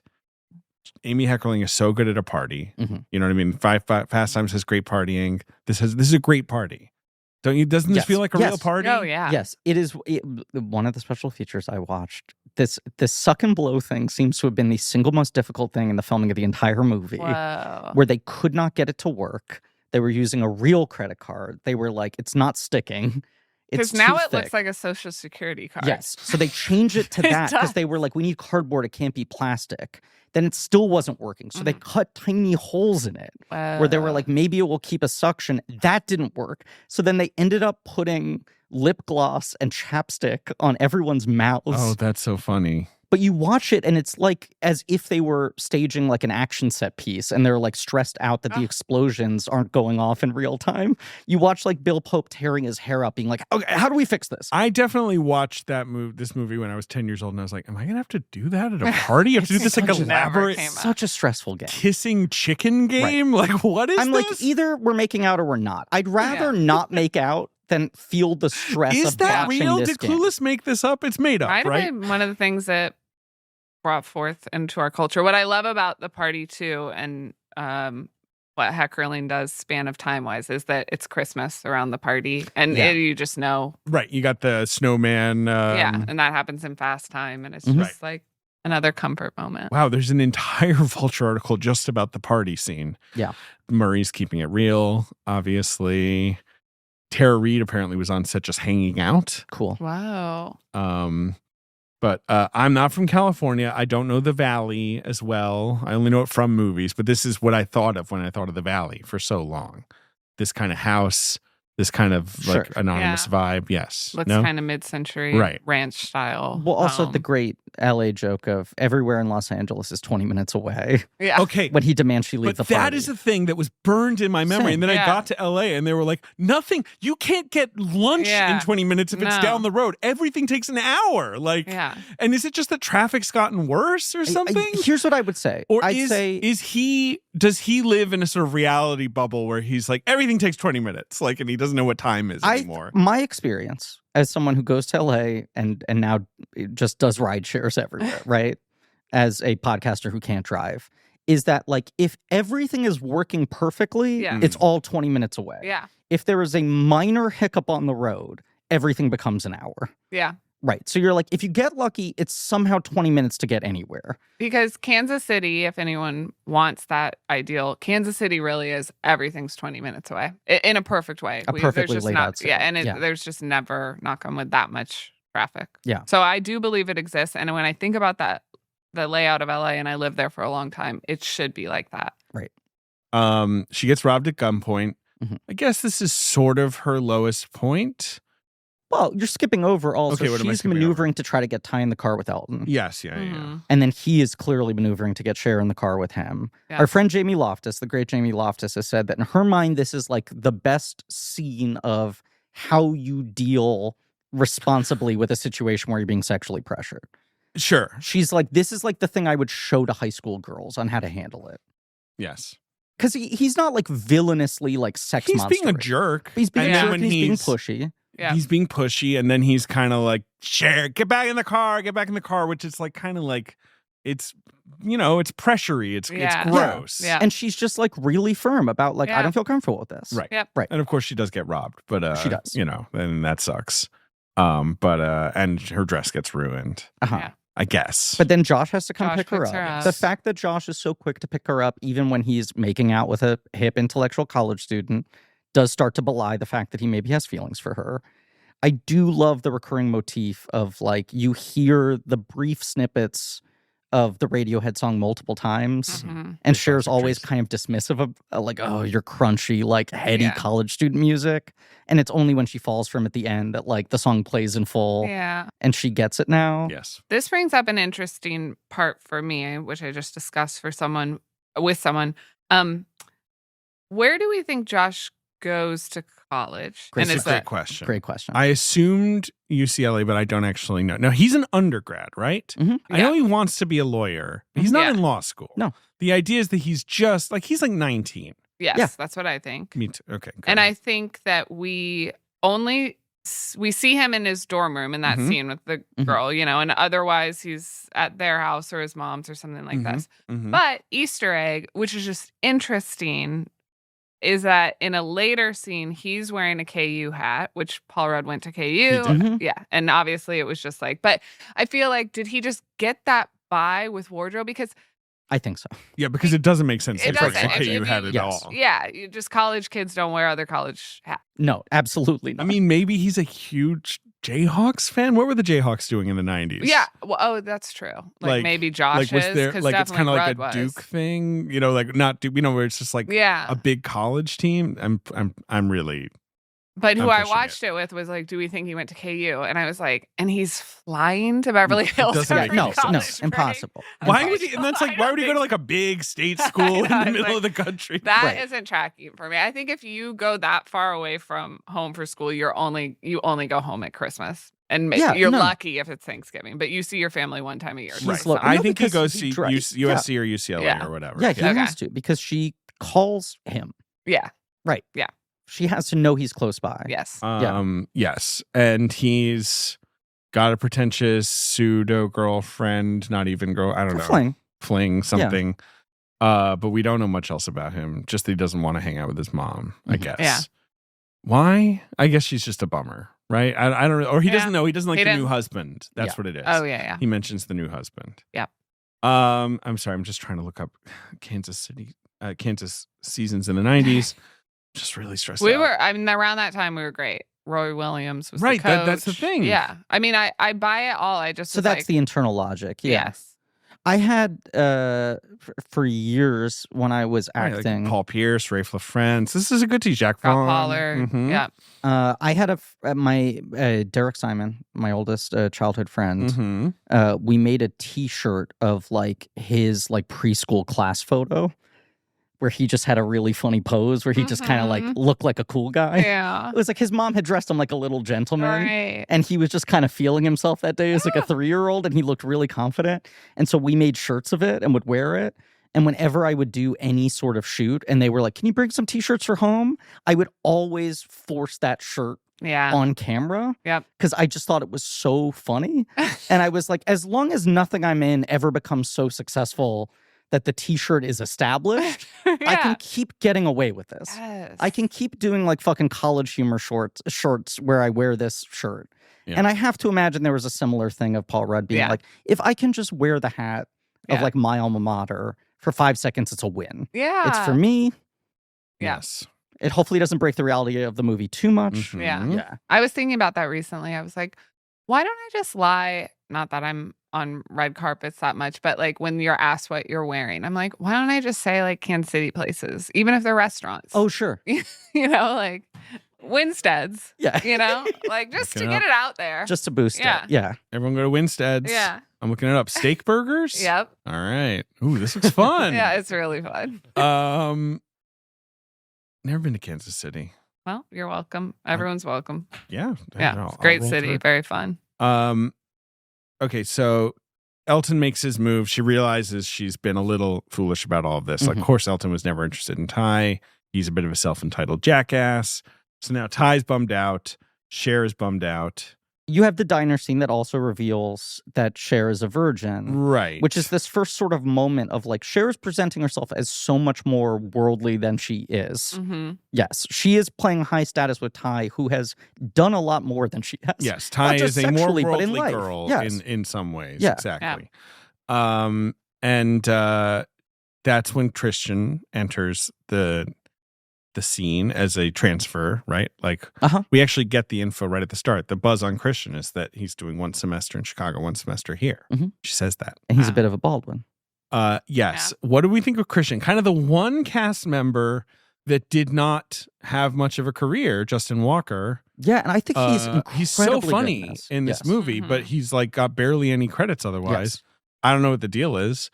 It's such a good bit. Yes. that and of course Cher loves him. Like he's perfect for her because he's kind of non-threatening and he's so put together and kind of got this like classy like right. Yes. Yeah. The stages of it are just so funny from like here's like she's saving herself for Luke Perry, right? Is the joke. Sure. Yeah. And then this guy comes in and he does have this sort of Luke Perry vibe. Yes. But see, he's the one that doesn't track for me in the movie because he doesn't have the Luke Perry vibe. He has the Jason Priestley vibe and also looks like a brother of Jason Priestley. It's a good distinction. Like Jason Priestley. And I just could never figure out, I'm like, why is Cher into him necessarily? Like there was just because he dresses well. I really think it's that. Like, go he's ahead. Almost too much. He's got the Chandler Bing shirts and like it. He just does. never He's like out of swingers up for me. But I think she doesn't want to have sex with somebody, so she kind of likes that he's kind of sexually non-threatening. Totally. Luke Perry would he's be like too intimidating for her is in real dripping life. sex and gonna have. They're Jason gonna have, Priestley's the safer version of it. He's someone she can ask him, "What do you think of Amber?" and he can go, "Hagsville," like looking down his glasses. Like that's the kind of chat she likes to have. Well, it's why the transposing of Jane Austen onto high school makes so much sense. Because that character is completely different in the book because his whole thing in the book is that he has a secret fiance that he can't reveal. They just dump that because that they didn't know how to transpose. But the point that. is, why isn't she interested? Why isn't he interested in her? Why doesn't he want to be with her? Right. I'm just saying more globally, the idea of taking that era of novel and transposing into high school culture is like, that is the one modern place where this sense of like who belongs together feels like so overwhelming. Where I think, as you said, like Cher doesn't actually want to be in a relationship. She's scared of sex. She's scared of intimacy, right? She's scared of like having to be vulnerable with anyone else, having to like share power with anyone else. So her thing with Christian is just like, on paper, this seems like the right kind of guy for me to date. And I think Heckerling does a good throttling of like, in every scene, his weird Rat Packy affectation is heightened. Yeah. It's not as apparent the first time you see him. And then it's slowly creeping in, like, on paper, this seems like a Jason Priestley runoff. And then you're like, he's got this weird 50s, like, swing cat thing. And then you realize he's gay. Yes. You're sort of peeling him back. Yes. You think the death of Sammy J. Davis Jr. left an opening in your Rat Pack is another joke my mom had to explain to me when I was 10, but is so funny. So funny. Yeah. I got a 45 and a shovel. I doubt anyone would miss you. It's the right level of like, he is scary, but you're also like, this is sweet. Like, you know, but even just love the the joke simpler, of her do you drink? No, I'm good. I wasn't asking. Yeah. I was asking if you drink. Yeah. Him telling her to put something over the dress, and she puts like the thinnest see-through, like kind of camisole or whatever. It's so funny. But that's part of why she's attracted to him. It's like her not understanding what she would want in a relationship. Yeah. At this stage is her just being like, a guy who compliments all my outfits. Totally. What do you mean? Yeah. A guy who every day goes like, what did you do to your hair? That's amazing. Her joke of, he dresses better than me. I don't know what I would bring to the relationship. Yeah. But he's very sweet at the ska show. Yeah. I don't know. There's an interesting thing too of like in that diner scene right before Christian enters, where like Cher is sharing the story of Alton in the car and like making it about herself, but also it's like she's delivering this bad news to Ty, which is like, he's not interested in you. He's been interested in me the whole time. He's making, he made a pass that failed, and now we're like shutting this guy out. Yeah. And Ty is getting so emotionally worked up about a guy they basically talked her into liking. Yeah. That Cher's like persuasiveness has kind of completely warped her brain. I love that scene then later where Ty is like, they're burning the Elton box of stuff she like kept, like the towel from when he helped her at the party and stuff. And the amount of shit I saved from guys that like definitely didn't like me or paid me no mind or playbills of like, just like this was important. It was so, I love that scene. It's another a dialogue exchange I love is, he's too good for you. If he's too good for me, then why am I not with him? Yeah. Which I would like hate when people said that to me. Yeah. You know, when I was like 15, had some crush on somebody and they were like, you're too good for her anyway. Yeah. And I'm like, that doesn't make me feel Right, that doesn't help this situation. I mean, the scene later where she goes to her dad to say like, I like this boy and he doesn't like me back. Right. And he's just like, well, then he's just stupid. Yeah. Is so sweet. Yeah. And again, it's just getting the right mix of aggression and kind of like, you know, good-heartedness from him, right? Mm-hmm. Where he's kind of bucking her up in the right way, being like, you have a work ethic. You care about people. Like, you're not just an airhead. Like, yeah. Yeah. I don't know. It's just nice. Yes. But even just like, her whole, I mean, because right before Christian's introduced, you have the all the young dudes thing of her explaining why she's so disappointed by the boys of her generation, right? Like, why can't they put in an effort? Yeah. Christian is all effort. Yes. Yeah. That is the main thing I think she's attracted to. Totally. Who would you most? Travis is the answer of who would you most want to like hang out with. Yeah. Well, for me it's Cher, but like Travis is probably the easiest. Travis hang. and Murray, yeah. Murray's probably a pretty good hang. Yeah. Christian definitely just might make my teeth hurt a little bit at a certain point. For sure. Christian saves Ty at the mall. Yeah. Which is actually, it's played up that like she's talking later, being over the top about it, right? It's a near-death experience, but Yeah. it's really scary. It's so scary. Like the stakes of it, and like that these guys are being so reckless. Yeah. It's fucked up. Yes.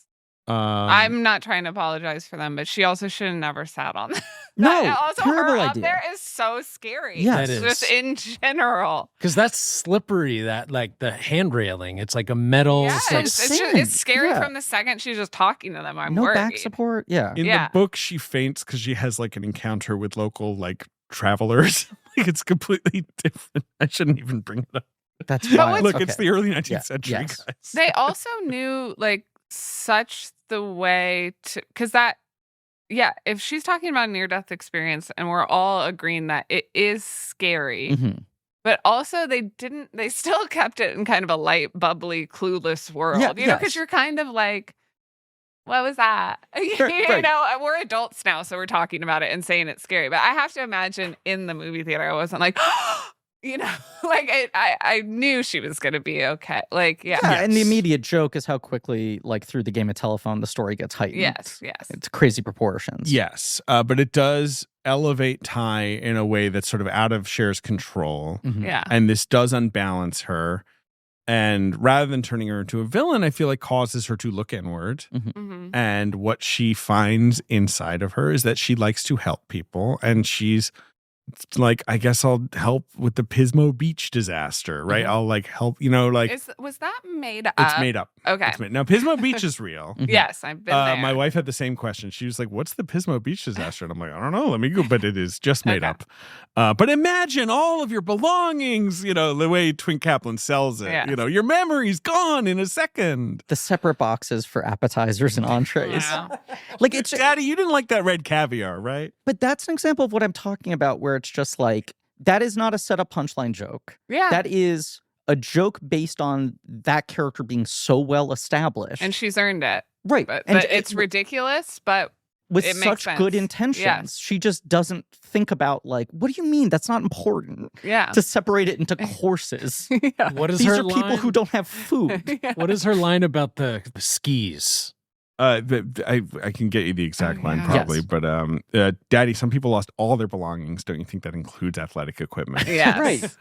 Right. It's coming from such a good place. She means well. Yes. Yes, isn't everyone like she's a little clueless, as the title says. Good. And like she has her moments, like when she's watching the news and she's like, I thought that they declared peace in the Middle East, which is I'm like, that's the right kind of dumb girl joke where it's like, why would she need to know about like the Balkan crisis? She's only 16 years old, right? Like that tracks to me. Like she's never so silly. No, and the Polonius moment is like, I remember what Mel Gibson says, and he didn't say that, right? Yeah. And it's like, okay, she knows Hamlet because she has a crush on Mel Gibson, but also she was paying attention. Yeah. She listened and she remembers the lines. Yes, exactly. She's not just watching like that, Totally. getting like, lost in Mel Gibson's eyes or Right. whatever.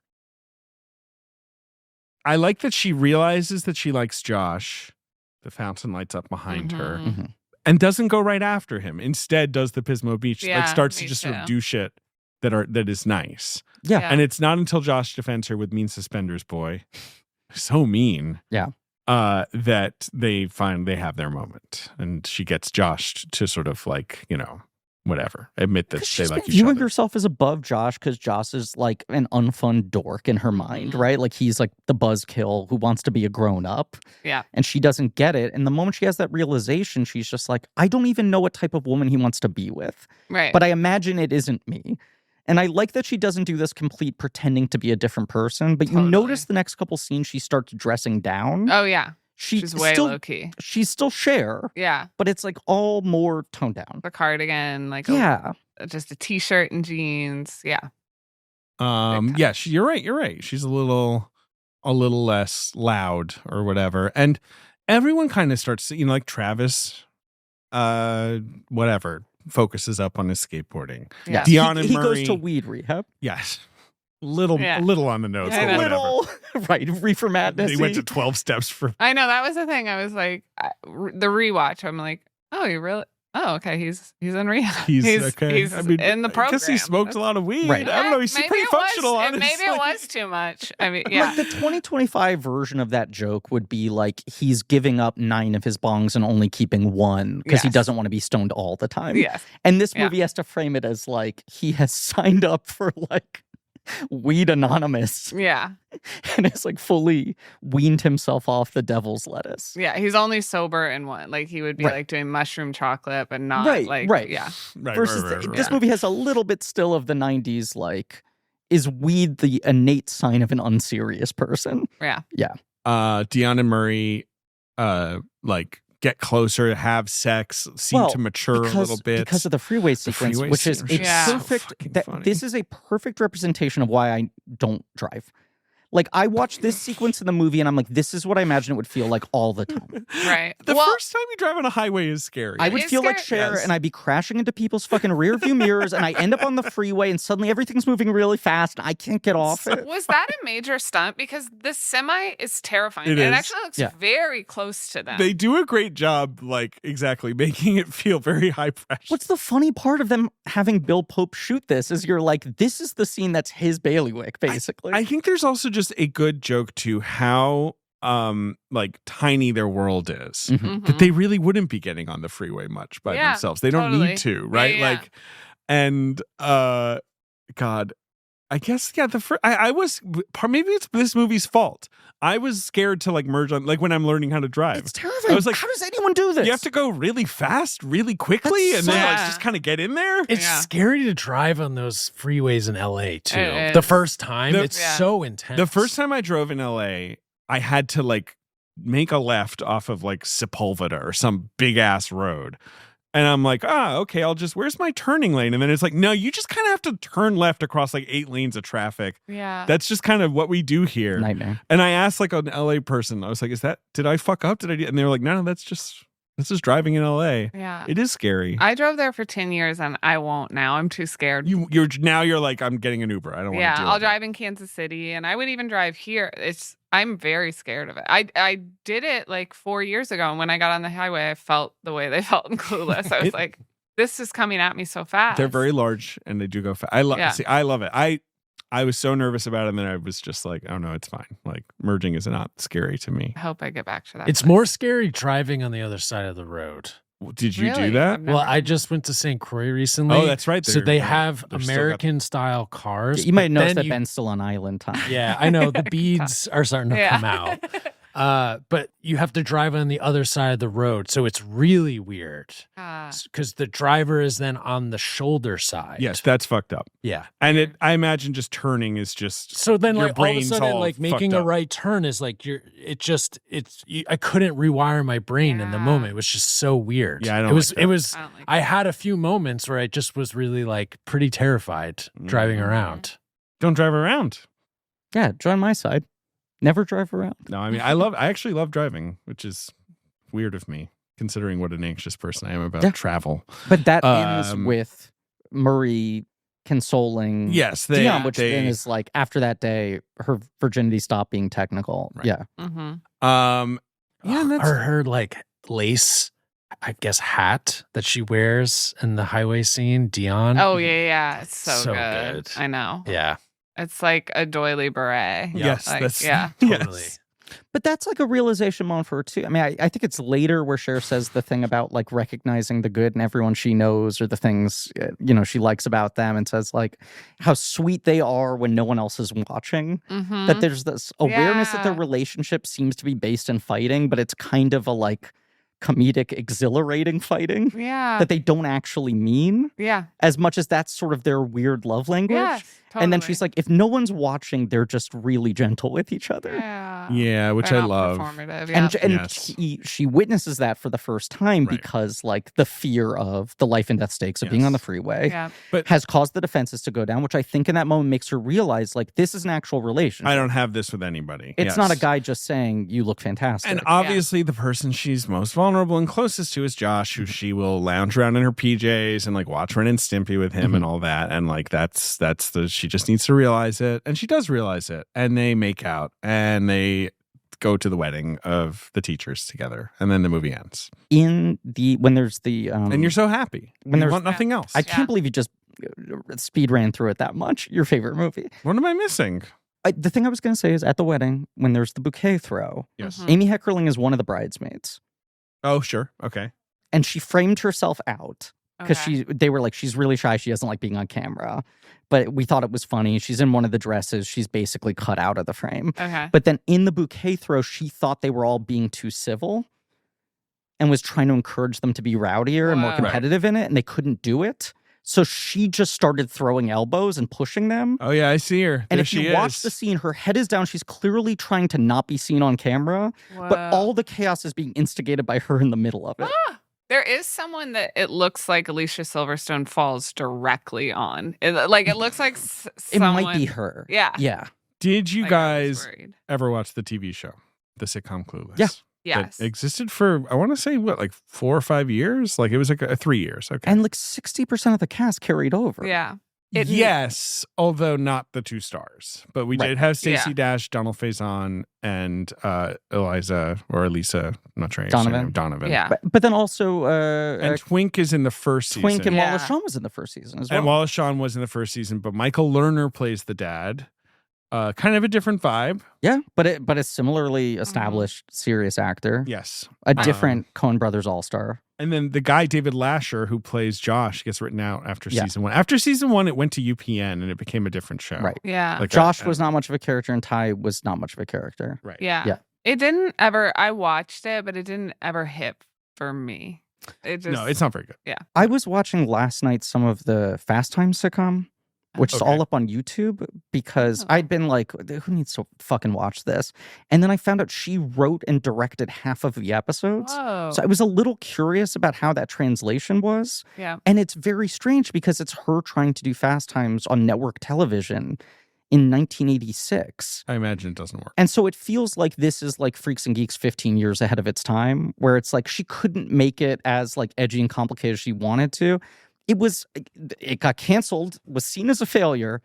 And I was like, oh, I wonder what failure was, what the scale was in 1986. The last episode got 10 million viewers. And they were like, well, this is unacceptable. Gone. Insane. 10 million. 10 This is- million. it's the 72nd Sucks. Get it off the air. show on network television. But like that's Courtney Thorne Smith is the Jennifer Jason Leigh part, and Claudia Wells, who's the original Jennifer in the first Back to the Future, Mhm. is Phoebe Cates. Sure. Like it has good actors Sure. on Yeah. it. But it all feels very superficial. Right. And even if the Clueless show wasn't as good, I think Clueless was a tone that was easier to translate to TV. Totally. Whereas Fast Times, you're taking the cursing and the drugs and the sex out. It all feels a little strange. Yeah. Are there any other lines from Clueless I haven't shouted out? Heidi, is there anything else we haven't touched on? It's a big movie. Clueless.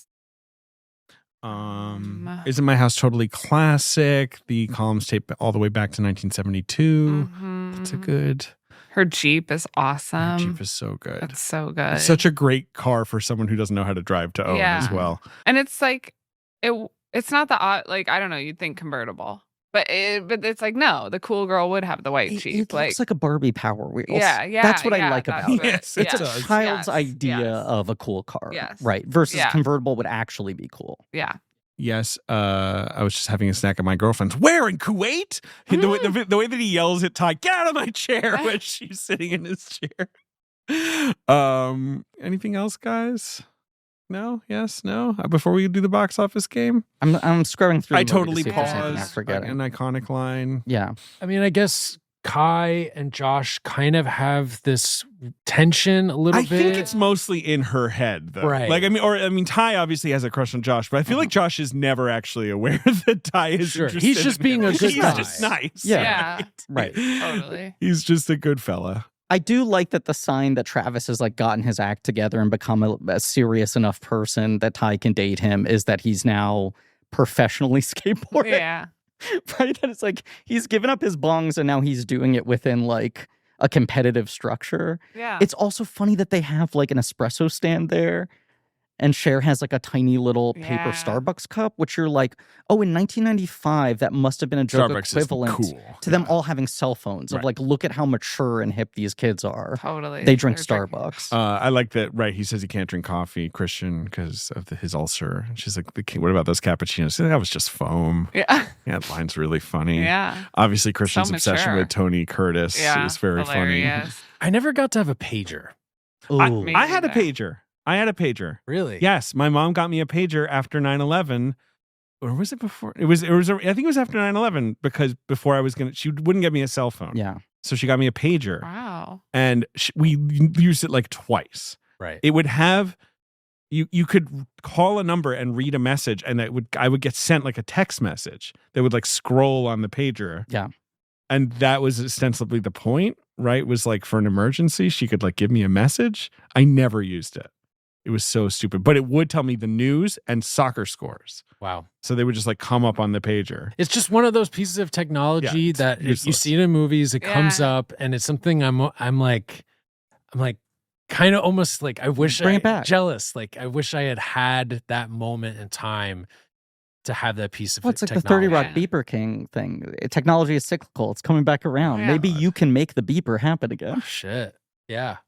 There could be improvements, and there's maybe a way of like there's the cell phones that only do certain things, right? I don't remember Yes. the name Dumb of phones. it. Dumb Yeah. phones. Right. There's like maybe some version where it's like you can still text message with people, but it's just more involved. Ben, I think you have to go in the opposite direction. What?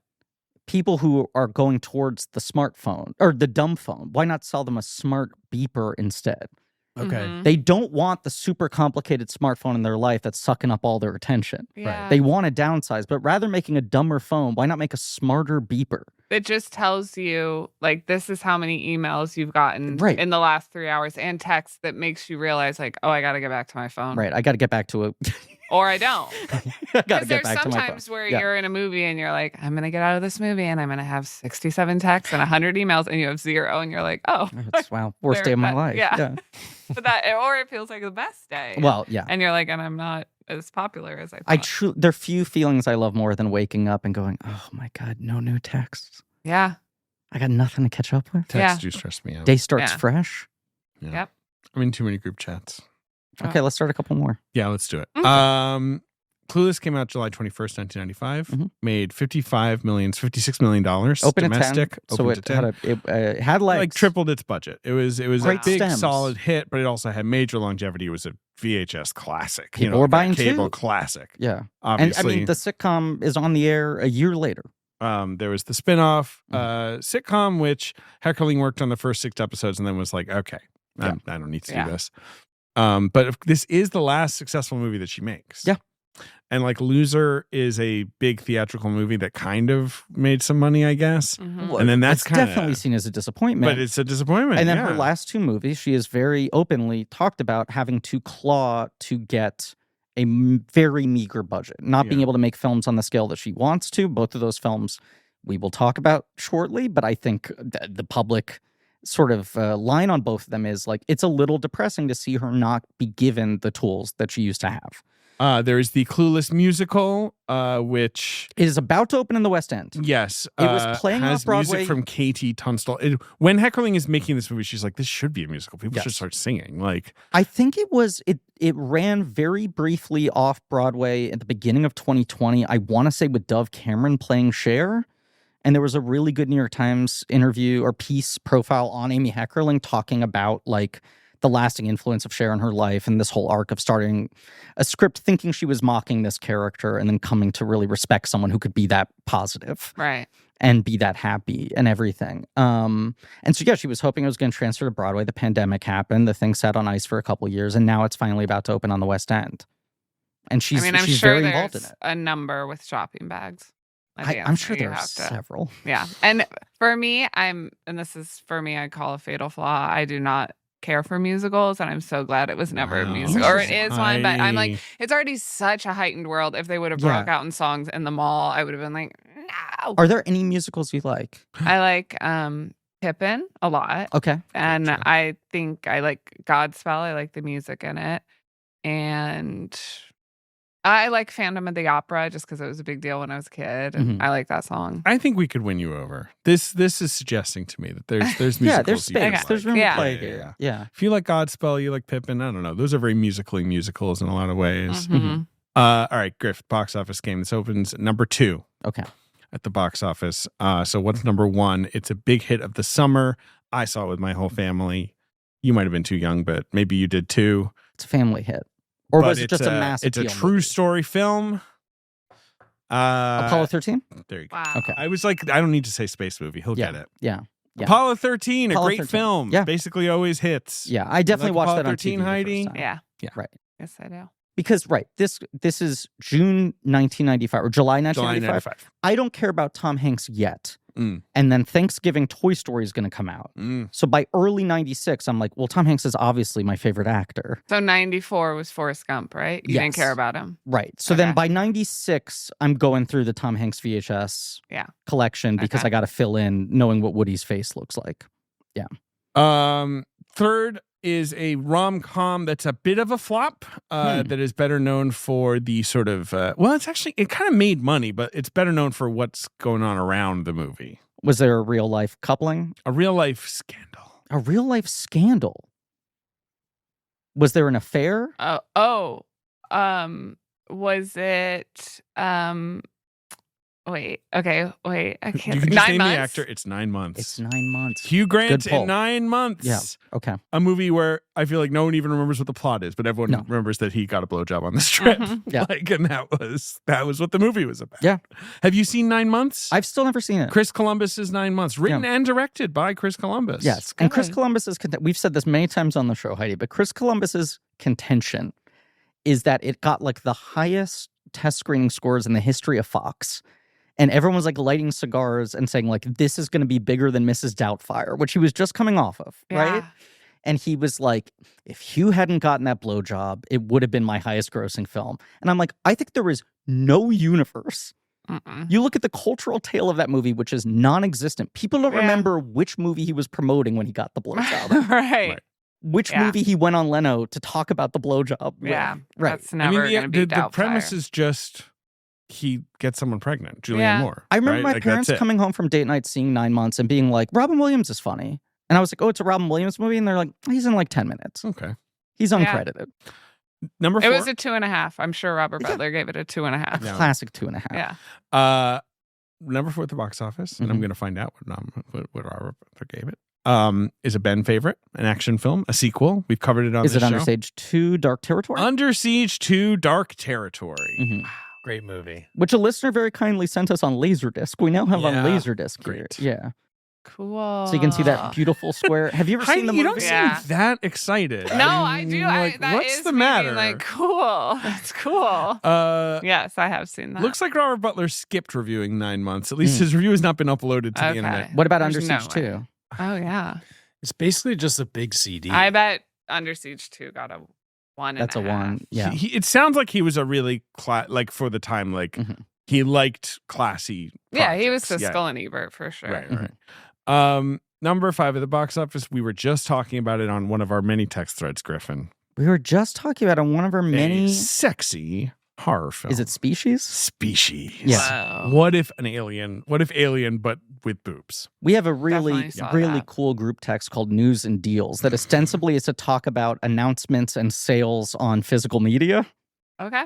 but ends up being a wide-ranging conversation. And we just honed in on Species being a formative first time I saw boobs movie for many people in the thread. Have you Yeah. seen Species? I saw that with my brother Justin. I'm sure that was one where the Right, Justin's like, Yeah, We have to go.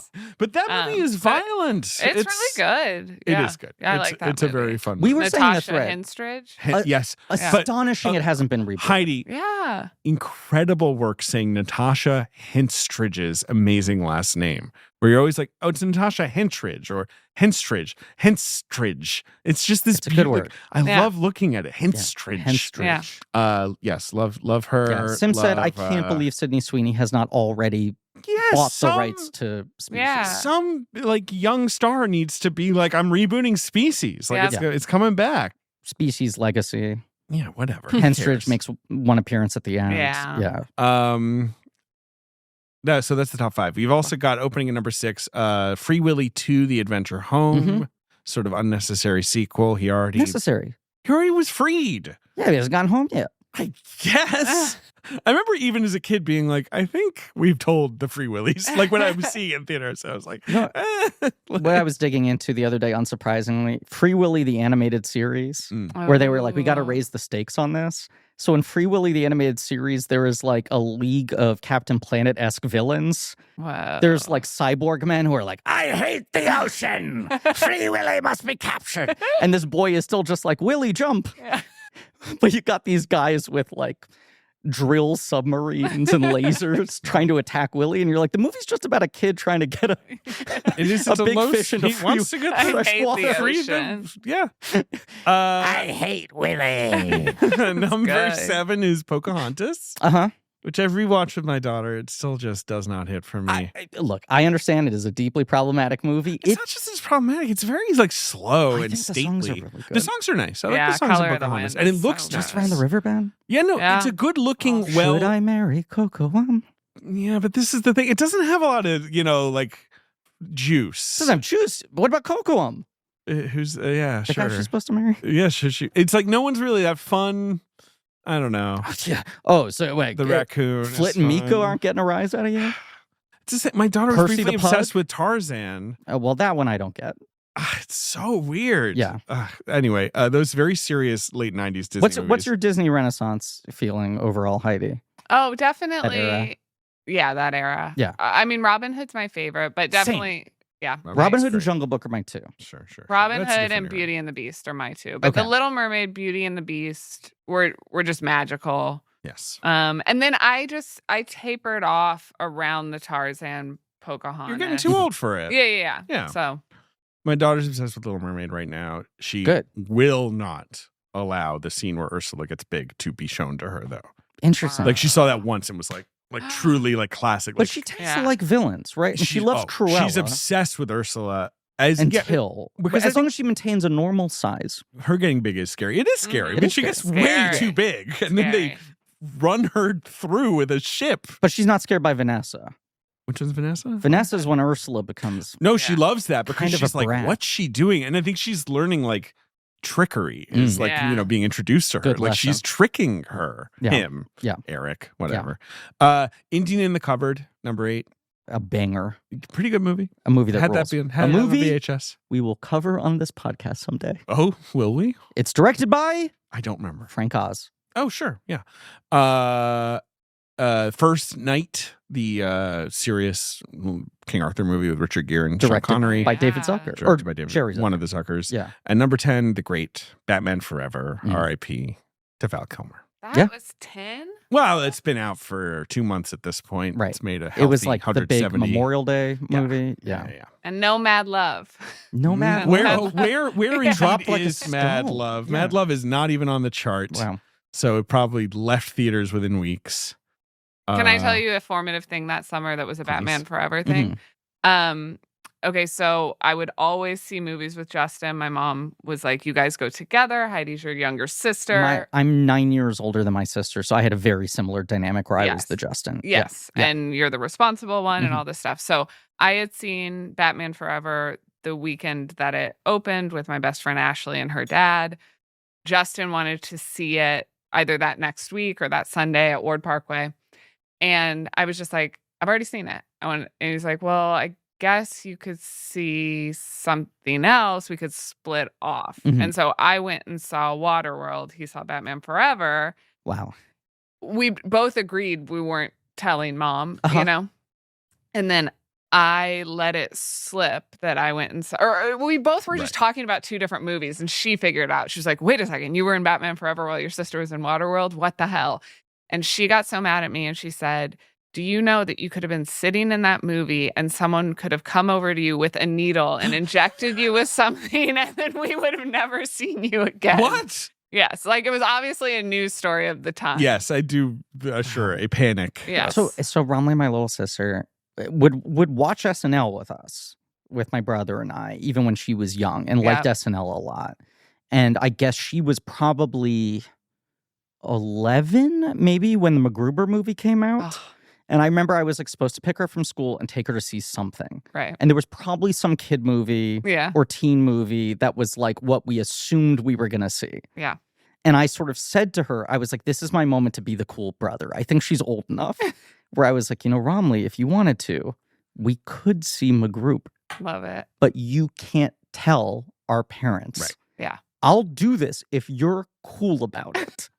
Because I was like, it's cool that she likes comedy. Yes. I was like, is she maybe on the path to becoming a comedy nerd? She was not. Right. But she was interested in seeing it. And I took her to see MacGruber and like had this kind of electrifying, like watching her at 11 be like, oh my God, I can't believe I get to see these jokes. Yes. Sort of the inverse of my experience with my dad taking me to see Something About Mary, which my mom never let him live down. Right. And then like 4 days later, this is when I'm out of the house. I'm, not living with my parents. My mom calls me in a fury and says, you exposed my daughter to MacGruber? And I said, she told you? And she went, she wouldn't stop singing the theme song during dinner. MacGruber! And I was like, Romilly. So good. How did you give this up? And also, it's on the show. You should have just lied and said, yeah, I know the song from the sketch. Yeah. She was just too excited. She just blew it. Yeah. Yeah. Too excited. I get it. Little sister vibes. Yeah, that was always going to happen. Yeah. MacGruber, R.I.P. Val Kilmer. Yeah. Everything comes back to Great guy. Yeah. Pass.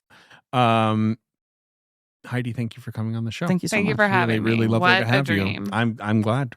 Is there anything else you want to plug aside from Saturday Night Live? Night Live. Winstead's in Kansas City. Yeah, let's get our asses there. Let's just do Winstead's. Steak burgers. It's been an establishment since I was a kid. Looks like the onion rings look pretty good to me. They're great. What's They your have go-to limeades. order? Cherries Limeade. limeade. Oh, yeah. Just the regular limeade, which it has sherbet in it. And then like a single steak burger with the 50-50. And the 50-50 is either fries and onion rings and tots, onion rings, and or tots and fries. I am all about that. Like an onion ring something blend is great to me. Because like if I just get onion rings, I kind of feel insane if I just love commit a lot to of yeah, onion that's rings. It's always more than I want if the plate is just that. Yes. What? Tell me about their fry structure. They just have a thin fry. I like that. Yeah. Well, or, baked. no. You know what? Winstead's has a steak fry. Winstead's has a interesting. steak fry that you always end up adding kosher salt to. They give you the pack and you salt it up. Yeah. I think it's time for the steak fry to make a comeback. I think, you know what I mean? People aren't giving us steak fries. I'm right It's my now. least disappointed every favorite. time. Yeah, it's my least favorite. Yep, I know. I would say bring back a curly fry. Yeah, Yes. you know Rare what? and amazing. Well, here's my thing with curly fries. If they are good, they're so good. If they're like frozen curly fries, which they often are, you know what I mean? They're fine. If you can make a proper good curly fry, they're the best. I feel like I've seen the bag of frozen curlies that I'm like, no friend of mine's family ever bought those, and neither did we. So I haven't The even onion had curly them. fries. No, but like certain restaurants you'll go to, and you you're can like, tell. these seem frozen. Oh. But I'm gonna say this, and I'm gonna stand by this statement. Here we go. I prefer a frozen curly fry to the world's best steak fry. But here, my I thing with the love steak that. fries, I'm like, I want to see a good one. There's got to be a good There one has to out be. there. Show me the good there's one. some reason this continues Yeah. in our culture. Someone must have done this well at some point. The basket weave one is good. like the waffle fries? Yeah, waffles Yes. from the more technical This is why side. I put steak fry dead lowest. Yeah. I like a good crunch. Okay. Even I put a potato wedge above it. The same. You know what? Because steak fry is Go neither all the fish nor way. fowl. Yeah, go yes, all the way. exactly. Yeah. Ben? Also referred to as a JoJo fry. Okay. A JoJo fry. I don't know. At my college, it was. Okay. Yes, they are potato wedges, sometimes known as JoJo fries. What Interesting. are you In the looking up, Midwest, Ben? like yeah. The Times recently did an article where the title is Reviled or Underappreciated Edible Spoons. America's least popular fry, but some chefs are still devoted to them. So About the there's steak people fry. out there doing steak fries and trying to do them well. And also, more importantly, New York Times is still committed to hard-hitting journalism. Thank God. They're doing the work. It looks like the Park Avenue Kitchen does like a fancy steak fry with stuff on it. That's cool. I want Yeah. to see a regular steak fry like blow my socks off. I don't know if it can happen. What are your favorite fries in New York? That's a really good question. Oh, okay. These are just places that SNL does the after party, and at the end of an SNL, it's good to have fries. So Yes. La Avenue, that's in Saks Fifth Avenue, they have a restaurant. Their fries are really good. Mermaid Oyster Bar, their fries are seasoned with Old Bay. Oh, that's good. great. Really I love good. that. Yeah. Yeah. I love Old Bay. Yeah. That's good. Yeah. Lavenue, I feel like that's again, having just read the Lorne book, that's like where Lorne like is always at a corner table or whatever, right? Like that's where he has the big dinner. Yes. Yeah. Are people reading the Lorne book at SNL, or do they not want to be spot? Like, are they putting like a fake book cover on it? I think a fake book cover. Jess. I haven't If I seen worked it. on the show, I'd be like, I have to read this book, but also I don't want to be the person who's reading the book while I work here. I think it's one of those things that like you would read years later when you're Sure. like I haven't seen the Saturday Night movie because I just be like being at work. Also, you're a big part in it in a weird way. In the I'm joking. okay, It would be funny if everyone in the Jason Reitman movie is like, one day a girl called Heidi will walk through these doors. We have a recurring bit about how that movie does so much compression of timeline of things that happen in the first 5 years of the show. right. That we're also like, at one point, they cut to a delivery room where Keenan's being born. That they want to call dibs on every single thing that happened over 50 years. Oh, Love boy. that scene. So I'm just imagining like a scene in the movie where your parents go to SNL and they're like, we're thinking someday we'd name our daughter Heidi. Many, many years from now. The deleted scene. It's A special deleted feature. scene. Yes. Wow, look at my kids. Look at them. Just got a picture of the David twins. has twins. I have twins. What are their names? We're Ben going to can bleep these out. And Right. But on the podcast, we call them Bebop and Rocksteady. Cool. Yeah, I like that. That's the code name. thank you for coming. Yeah, we're done. We're We just can't end it 'cause chatting Ben now. went to Ben the bathroom. left. He's the only one who can end the episode know. on a technical level. I don't know anything else. Yeah, Heidi, are you in a Anything else? There's a big charity event I do in Kansas City. Oh, yes. Yeah, every end of May, early June, called the Thunder- Big Slick. Oh, okay. There's also What's- Thunder Gong. Thunder Gong. That's Big what I was Slick. thinking. Okay. We raise money for pediatric cancer at Children's Mercy Hospital. And it's a really fun event if you're thinking about coming to Kansas City. We play like a celebrity baseball game at Kauffman Stadium Hell where yeah. it follows a Royals game follows after, which is really fun. And then we do a big show at the T-Mobile Center. Like last year, we have like stand-ups like Jeff Ross, Fortune Feimster. He did a roast. She did stand-up. Kumail Nanjiani did stand-up. We did a Hot Ones challenge because the host of Hot Ones was there. Patrick Mahomes was throwing balls, signing footballs, throwing them into the audience to Travis Kelce. It's like so much fun to all raise money. And you're bringing like all the big shots of Kansas City together. This is so it's exciting. Rob Riggle started it, and then he got Paul Rudd and Jason Sudeikis in, then Eric Stonestreet, David Keckner, and then they brought me in It as is a host. incredible that there's like such a good batch of a powerhouse. generational It's Kansas insane. City And comedy I have- all-stars. Ham was just on the show, but he's Yeah. St. Louis, right? Yes, He's from but right, he's right. done the Big Slick. Yes, yeah. Yeah. Is he a Royals fan? No.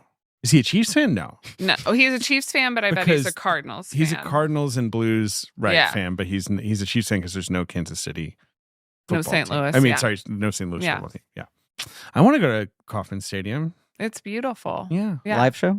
David? You want to do a live You podcast think, at we Kauffman could Stadium? fill Kauffman Stadium? I think we Apparently it seats 37,000. Do you think we could do that? guys Okay. can There are do it. still tickets available to our town hall show. Yes, and that theater seats a little less than 37,000. I know my friend Austin in Kansas City is a blank check Hey. listener. Shout out to Austin. Austin, thank you for listening. I hope you enjoyed this episode, and we're done. Ben's Yeah, got to go thank to the you all dentist. for listening. do. Please remember Yeah. to rate, review, and subscribe.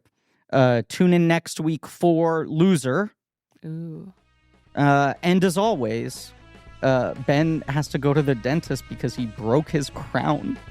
Not my crown. I cracked my molar. Let's gonna get him need out a of crown. pain. Oh, yes. Fuck, you think so? Maybe. You'll need something.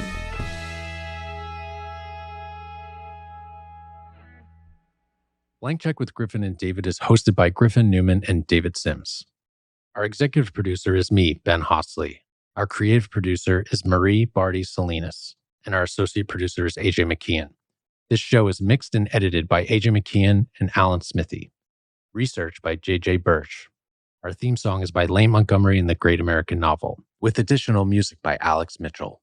Artwork by Joe Bowen, Ollie Moss, and Pat Reynolds. Our production assistant is Minnick. Special thanks to David Cho, Jordan Fish, and Nate Patterson for their production help. Head over to blankcheckpod.com for links to all of the real nerdy shit. Join our Patreon, Blank Check Special Features, for exclusive franchise commentaries and bonus episodes. Follow us on social at Blank Check Pod. Subscribe to our weekly newsletter, Checkbook, on Substack. This podcast is created and produced by Blank Check Productions.